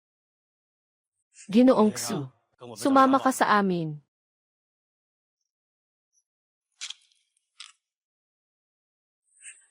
Xuan, ang iyong pagmamahal, ang iyong pagkamakulit, lahat ng ginawa natin, ay tuluyan nang natapos sa gulong ito ng araw. Na ito. Pakiusap, sandali. Sino ang mga direktang kamag-anak? Kailangan ng pirma. Sa pahintulot ng cremation, ako ang kanyang legal na asawa. CJ. Magiging epektibo pagkatapos makuha ang lahat ng pirma. Impormasyon sa pader, epektibo. Ang labi ay ngayon ay, natapos na ang lahat ng mga proseso. Ang sasakyan ng punerarya ay darating sa loob ng kalahating oras. Ayon sa patakaran, ang labi ay isa sa ilalim sa cremation. Kaya hinihiling namin sa mga pamilya na magmadali na, gawin ang huling pamamaalam. Patay na siya. Shen Jiangwu. Ganito na lang siya namatay. Tingnan mo, ito ang nanay ko. Nagmukmok ng maraming taon. Mas pinili pang magdusa ang isa't isa. Hindi rin talaga nagsusulat tungkol sa kasal. Tapos namatay ang tao. Nakatayo dito. Parang hindi naman masyadong malungkot. Ang totoo, kapag buhay pa, nag-aaway hanggang sugatan. Hindi naman dahil sa sobrang pagmamahal, kundi dahil ayaw magpatalo. Ayokong matalo. Shen Meng, ikaw na nakakainis. Hindi pa sapat ang paninirang puri mo sa tatay mo. Ngayon si Ruoxi, dahil sa'yo na aksidente. Ibalik mo ang anak ko. Ibalik mo ang asawa ko. Anong iyak-iyak mo? Nandito nakahiga, ang aking legal na asawa. Kung gusto mong umiyak, hindi ka na pwedeng umiyak pa. Ikaw na hindi nakakakita ng liwanag, na maliit na tao. Hindi pa. Ikaw ang dahilan, na lumaki siyang mabuting anak na babae. Ngunit malupit ang puso. Pinlano niyang saktan si Ruoxi. Nagsinungaling at nagbintang. Kung hindi dahil sa kanya, bakit namatay si Zenteng? At bakit nangyari kay Ruoxi? Dahil sa gulat, na aksidente siya sa sasakyan. Kaya ng inyong ina ang dahilan nila. Karma ito, karma talaga ito. Ikaw ang walang hiya noon. Naakyat sa kama ng asawa ng iba. Dapat naisip mo na darating ang araw na ito. Basta-basta kang naninira ng pangalan ko. Tunay ang pagmamahalan namin ni Zenteng. Ikaw, itong dilaw na mukha. Nakahawak ka sa pwesto at ayaw bitawan. Ikaw ang sumira sa amin. Sinira mo ang aking kaligayahan. At ikaw, maliit na cute. Kasing masama ng iyong ina. Mababa. Sana'y hindi maganda ang kapalaran ninyong mag-ina. Tiyak na makakakuha ng kaparusahan. Pakinggan mo ako ng mabuti. Kahit mamatay si Shen Jiangwu ngayon, mabulok, mamagat, ako pa rin ang tanging lehitimong asawa niya.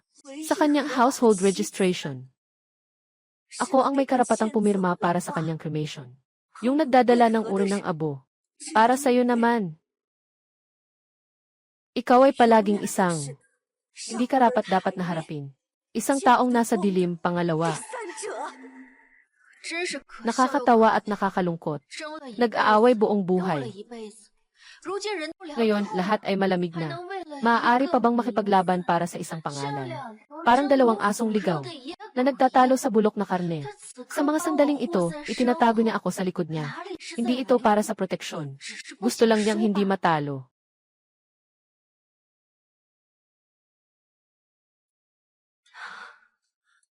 Bumili ng mga pritong skewers na paborito mong kinakain noong bata ka.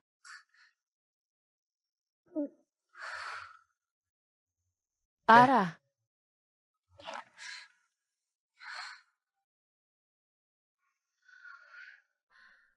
Nanay, putulin na natin ang relasyon natin. Naguguluhan ka ba? Ano bang mga kalokohan ang sinasabi mo? Nanay, ito na ang huli, na pagkakataon na tatawagin kita ng ganito. Bakit? Patay na ang tatay mo. Naging matigas ka na. Kaya mo nang makipag-usap sa akin ng ganyan.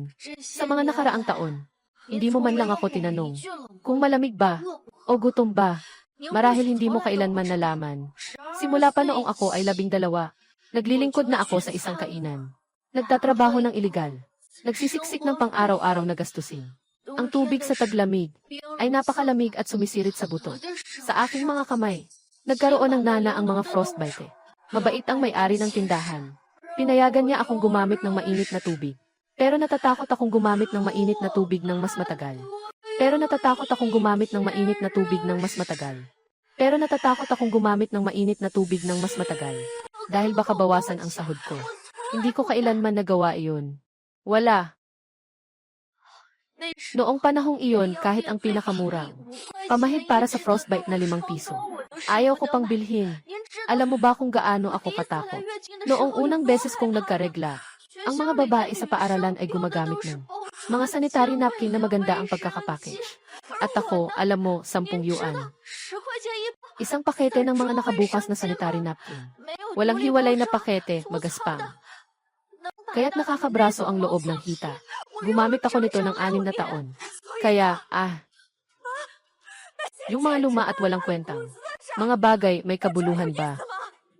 Ang mga bagay na iyon ay nangyari na. Hindi ba't hindi na ito dapat pagtuunan ng galit ng matagal? Tingnan mo ang sarili mo ngayon. Hindi ka ba lumaki na? Wala namang nawawalang braso o paa. Kung hindi dahil sa akin na nag-alaga at nagpalaki sa'yo. Magkakaroon ka ba ng ganito ngayon? Bukod pa rito, anong batang hindi dadaan sa ganito? Ikaw lang ang espesyal. Sinasabi ko sa'yo, Shenmeng, kung hindi dahil sa akin, matagal ka nang nagutom sa kalye. Pinalaki kita ng ganito kalaki. Dapat ay nagpapasalamat ka. Nga. Walang kwenta na pag-usapan ito sa'yo. Talagang walang kwenta. Sobrang tanga ko talaga. Umaasa pa akong maiintindihan mo. Umalis na ako. Sana ay alagaan mo ang sarili mo mula ngayon. Anong sinabi mo? Saan ka pupunta? Sasabihin ko sa'yo, Shenmeng, hindi ganoon kadali ang mundo sa labas. Ikaw na hindi pa nakapagtapos ng kolehiyo, na may kulay dilaw na buhok, walang karanasan, walang koneksyon. Paano mo palalakihin ang sarili mo? Pumunta ka at maghugas ng pinggan, o magpatuloy sa pagkuha ng basura. Sa loob ng 3 araw, mamamatay ka sa gutom. Balang araw, babalik ka at iiyak na hihingi ng tulong sa akin. Mabuhay ka sa sarili mo. Noon, baka hindi mo kaya. Pero ngayon, may laman ang aking bank account.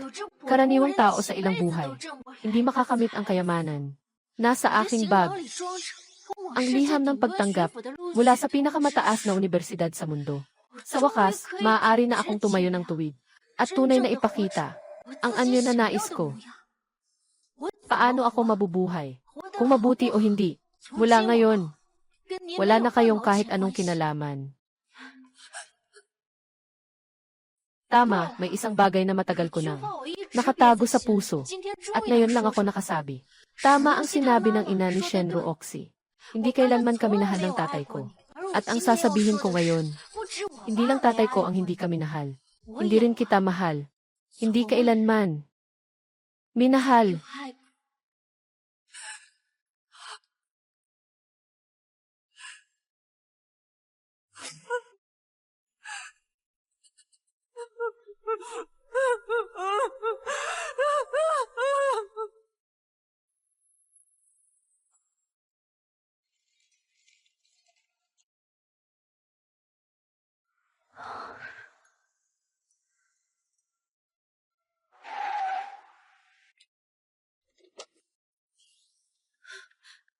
Sino ka?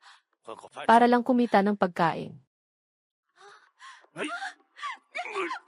Bitawan mo ako. Bitawan mo ako.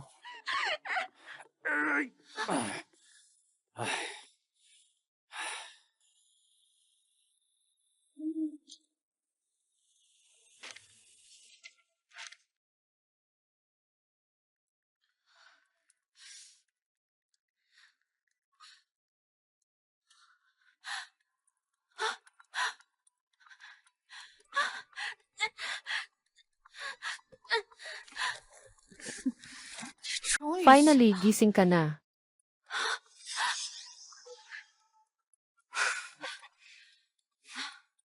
Anong gulo ito ng mag-ina nyo? Shen Roxy, mukhang hindi ka pa natututo mula sa huling aksidente. Hindi ka pa natututo na maging maayos. Maging maayos. Shen Meng, tingnan mo ang mukha ko. Lahat ito ay dahil sa'yo. Sinira mo ang lahat. Ginawa mo akong ganito. Gusto mo bang umalis na lang?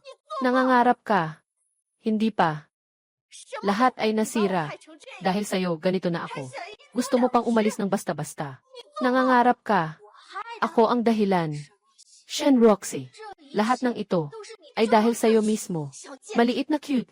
Hanggang ngayon, ayaw mo pa ring umamin. Tumahimik ka. Kung hindi mo inagaw si Xuwang. Kung hindi mo ako sinadyang paninirang puri. Sa harap ng seminar, magiging ganito ba ako? Nasira ang buong buhay ko. Nakuha. Shen Roxy, kailangan ko bang ipaalala sa iyo na ikaw mismo ang nagtakda ng pustahan noon. Ginawang pusta si Xuwang at itinulak siya sa aking tabi. Tungkol sa talumpati, bawat salita at bawat bagay na sinabi ko. Hindi ba? Totoo. Pinahanap mo ako ng mga tao para mangbuli. At pinagsabihan mo ako ng gamot para sirain ang aking reputasyon. Hindi mo ba kayang tanggihan ang mga ito? Mga kasalanan mong ginawa. Ngayon, wala nang may lakas ng loob na umamin. Sobra na. Yung anak na itinuro ng babae na iyon. Talagang pareho silang matalas ang dila. Roxy, huwag ka nang makipag-usap sa kanya. Kaya't dito niyo ako ibinuhol. Para lang makita akong pinapabagsak mo ang katotohanan. Pag-iyak ng sama ng loob. Nakakalungkot at nakakatawa talaga. Babae, tumahimik ka. Ngayon dito. Babalikan kita ng doble. Sa lahat ng ginawa mo sa akin. Pipigilan kitang mabuhay. At mamatay ka rin hindi mo magagawa. Tama. Roxy. Ngayon, mama, ay siguradong ilalabas ang sama ng loob mo. Shen Meng. Hindi natalo ng nanay mo ako noon. Ngayon, huwag mo ring asahang matatalo mo ang anak ko.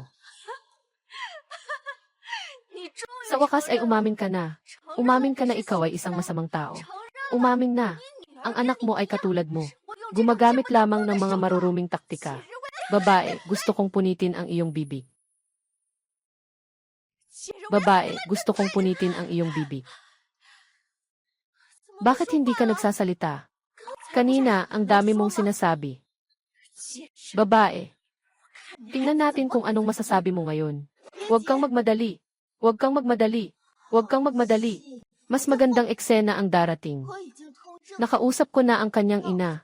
Sabihin mo sa kanya, kung magtatapang siyang hindi pumunta, ihanda na ang bangkay ng kanyang anak na babae. Ngayong araw, kayong dalawa. Huwag kayong umalis. Baka mabigo ka. Hindi siya darating. Sa kanyang mata ako ay, hindi ito mahalaga. Mali ang kalkulasyon ninyo. Talaga. Kung ganoon, maghintay tayo at tingnan.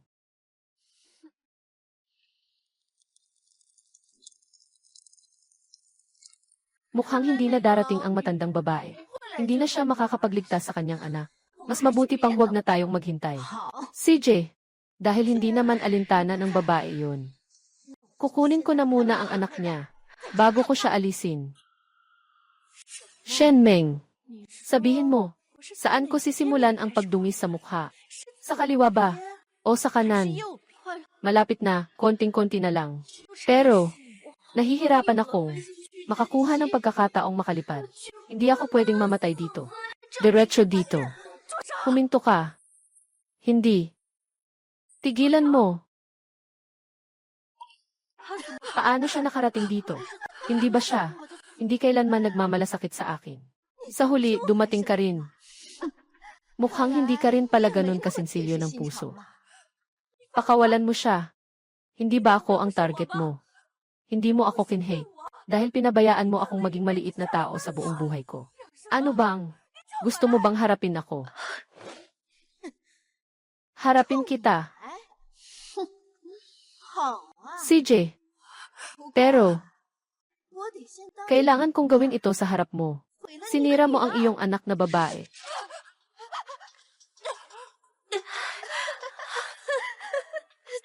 Babae, dumating na rin ang iyong araw. Sa wakas, nakatanggap ka ng parusa. Para sa iyo na, hindi kailanman nagmamalasakit sa iyong anak na babae. Talagang nakakabighani. Nagtagumpay ka. Pinatay sila.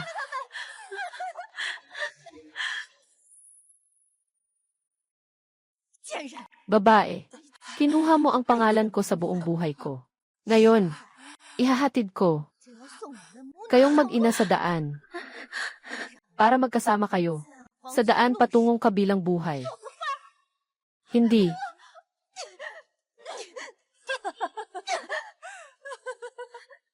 Akala mo ba na wala akong kahanda-handa? Nanay. Nanay.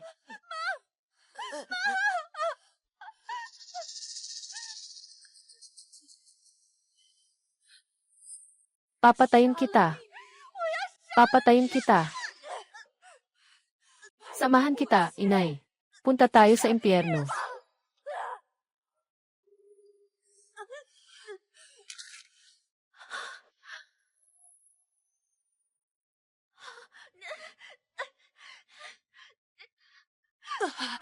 Inay.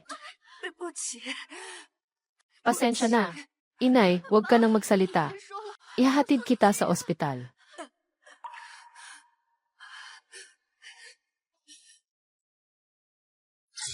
Hindi. Inay. Nanay, bakit mo ginawa yan? Halatang hindi mo ako pinapansin. Bakit ka lumapit? Bakit? Halata. Hindi kailangan ganito. Kasalanan ko, nanay. Mama ay gagawin pa para sa'yo. Ang huling bagay. Mula ngayon, pumunta ka kung saan mo gustong pumunta. Gawin mo ang gusto mong gawin. Wala nang sinuman ang makakapigil sa'yo.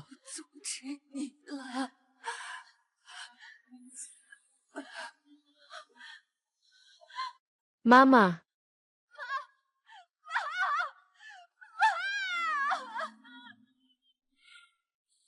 Naiintindihan namin ang pangkalahatang sitwasyon. Dinala na namin ang tao.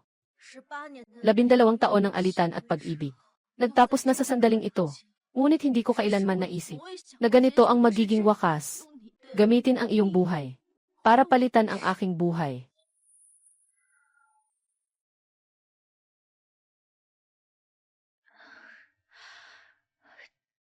Ngayon ang unang beses na makita ka. Pero dapat din itong maging huli. Dapat akong magpasalamat. Binigyan ninyo ako ng buhay. Pero kinamumuhian ko kayo. Dahil ang buhay na ito ay nagdala ng walang katapusang sakit.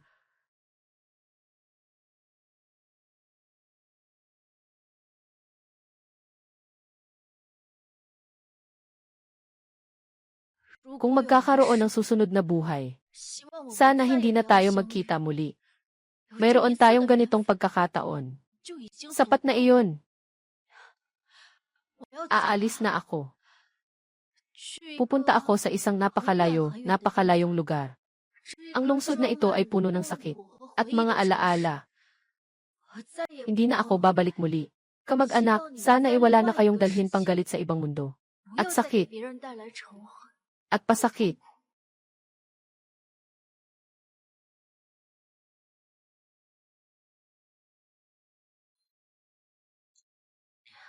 Miss, pupunta ka sa paliparan, di ba? Sa ganitong oras, pupunta sa paliparan. Ay para sa malayo ang biyahe, di ba? Business trip o bakasyon. Ang dami mong dala na bagahe. Parang matagal kang mawawala. Mag-aaral ako sa ibang bansa. Ang galing naman. Bini-bini. Sigurado akong magaling ka sa pag-aaral. Ay naku, kung anak ko lang babae sa hinaharap, kung kalahati lang ng galing mo, sapat na akong masaya. Guro, pakiusap, liko tayo sa unahan. Pakanluran. Hindi iyon. Ang daan papuntang paliparan. Hoy, binibini. Nagkamali ka ba ng daan? Pupunta sa paliparan pero. Bago iyon. Gusto kong pumunta sa isang lugar. Sa direksyong timog. Hindi ba iyon ang bilangguan ng Jiangxi?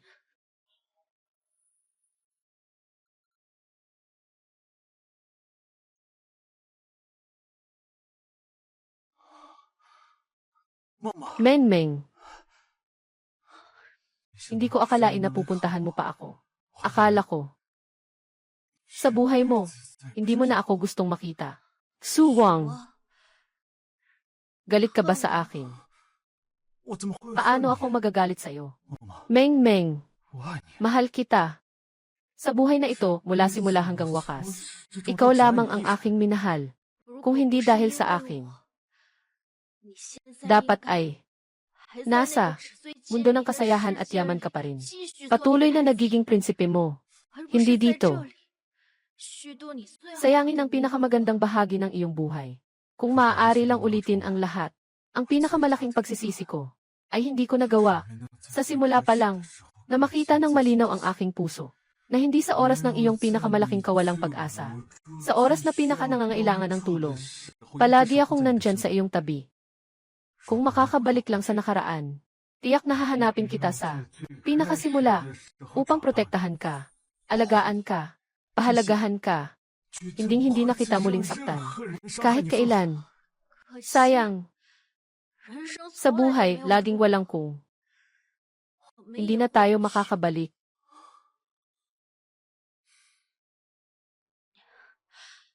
Sa card na ito, nandito lahat ng pera na binigay mo sa akin nitong nakaraang isang buwan.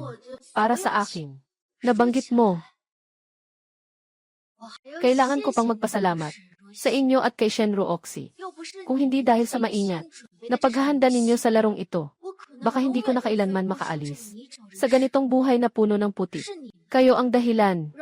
Nakita ko ang aking sarili, kung ano ang gusto ko.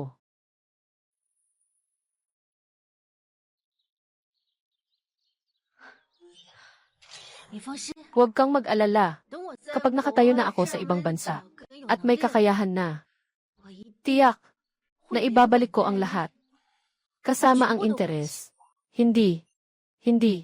Menmeng, lahat ng ito ay handog ko sa iyo. Lahat ng ito ay utang ko sa iyo. Gawin mo. Kailangan itong bayaran. Ako si Shen Meng. Hindi ako may utang sa sinuman. 1,000,000 na ito ay para sa hirap na dinanas. Wala akong utang sa sinuman. Kaya pala, naalala mo ang mga sinabi ko. Uwi na ako. Menmeng, huwag kang aalis. Bigyan mo pa ako ng 1 minuto. Maraming gustong sabihin sa'yo. Su Wang, dito na lang tayo magtatapos. Ingat ka.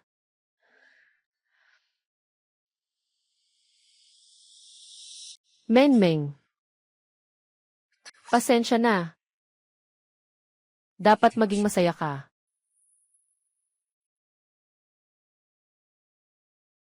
CJ.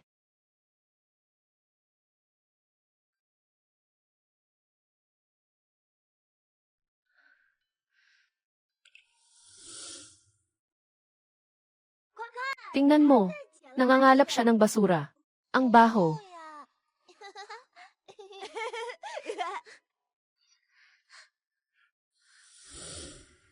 Oy, sino ito?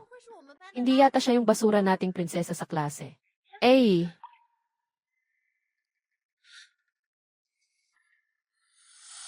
Kung makakabalik ako sa nakaraan, tiyak na sa pinaka. Simula, hahanapin kita at poprotektahan kita. Pahalagahan ka. Hinding-hindi ko nahayaan na may sinuman makasakit sa iyo kahit kaunti. Papalipad na ang CI-783 patungong Boston. Nagsisimula na ang pag-akyat sa eroplano.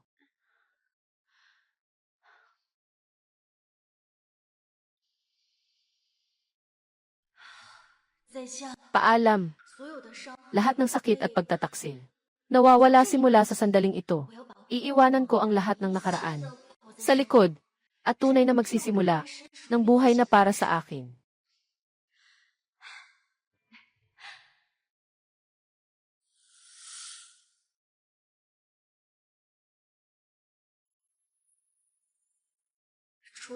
Sa mga unang araw sa ibang bansa, mas mahirap kaysa sa inaasahan. Pero sanay na akong makipaglaban mag-isa. Ang mga paghihirap na naranasan, sa halip ay naging pinakamahirap kong baluti. Nagdadala ng plato, naghugas ng pinggan. Ang mga trabahong ito na tila mahirap sa iba. Para sa akin, ay madali.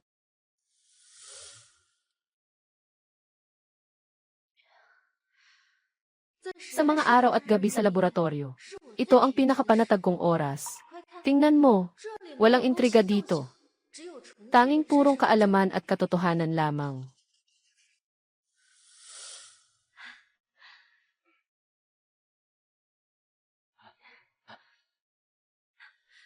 Sertipiko unang semester natapos certificate. Nakuha ko ang lahat ng E na marka at buong scholarship. Sa sandaling iyon, alam ko na ang kapalaran ay sa wakas nagsimula para sa mga taong nagsusumikap. Hindi pa ako nagtapos. Nakatanggap na ako ng offer mula sa 7 kumpanya. Ngayon, sa wakas ay maaari na akong pumili ng kinabukasan base sa sariling kakayahan. Pwede ko bang malaman kung sa China, ganoon din ba ang kapaligiran ng eksperimento? Nang dumating ang mamamahayag para sa panayam, sinabi ko lang ang tungkol sa ngayon. Hindi ko binanggit ang nakaraan. Yung mga sakit na iyon, hayaan itong manatili. Sa kahapon,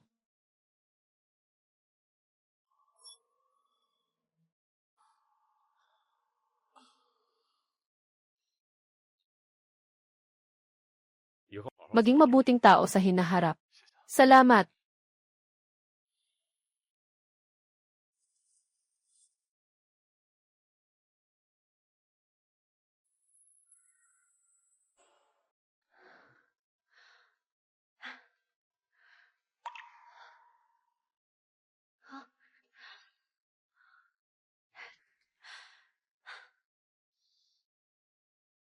Suan, nakalaya ka na. Kahapon lang ako nakalaya. Nakita ko ang balita mo sa dyaryo. Naisip ko, ano man ang mangyari, kailangan kitang makita. Sa bawat araw sa loob ng bilangguan, nabubuhay ako sa pagnanais na makita kang muli. Ang pag-iisip na iyon ang nagpapalakas sa akin. Pero ngayon na nakikita kita, napakagaling mo, napakaliwanag mo. Sa halip ay, ako'y nagpapasalamat nga. Masaya ako na hindi ako naging ikaw, nahadlang sa iyong landas. Menmeng, lahat ng mayroon ka ngayon, karapat dapat ka dito. Sa card na ito, nandoon ang lahat ng perang ibinigay mo sa akin. Kasama na ang principal at interest. Nasa loob nito, nabayaran ko na. Ako si Shen Meng. Hindi ako mangungutang sa kahit sino. Ang perang ito, gagawa ako ng isang scholarship fund na nakalaan para tulungan ang mga, dahil sa kahirapan, na hindi makapagpatuloy ng pag-aaral ang mga estudyante. Menmeng, maaari pa ba kitang mahalin? Salamat sa iyo noon, sa lahat ng ginawa mo para sa akin. Duobao. Ganon din. Menmeng, mag-ingat ka. Para sa lahat ng mga batang babae na lumalaban sa dilim. Mangyaring maniwala, kahit gaano pa katagal ang gabi. Sa huli ay magliliwanag din. Ang mga sugat na dati. Sa huli ay magiging pinakamalakas na baluti. Mangyaring magpatuloy kang matatag. Lahat tayo ay magkakaroon ng pinakamaliwanag na bukas.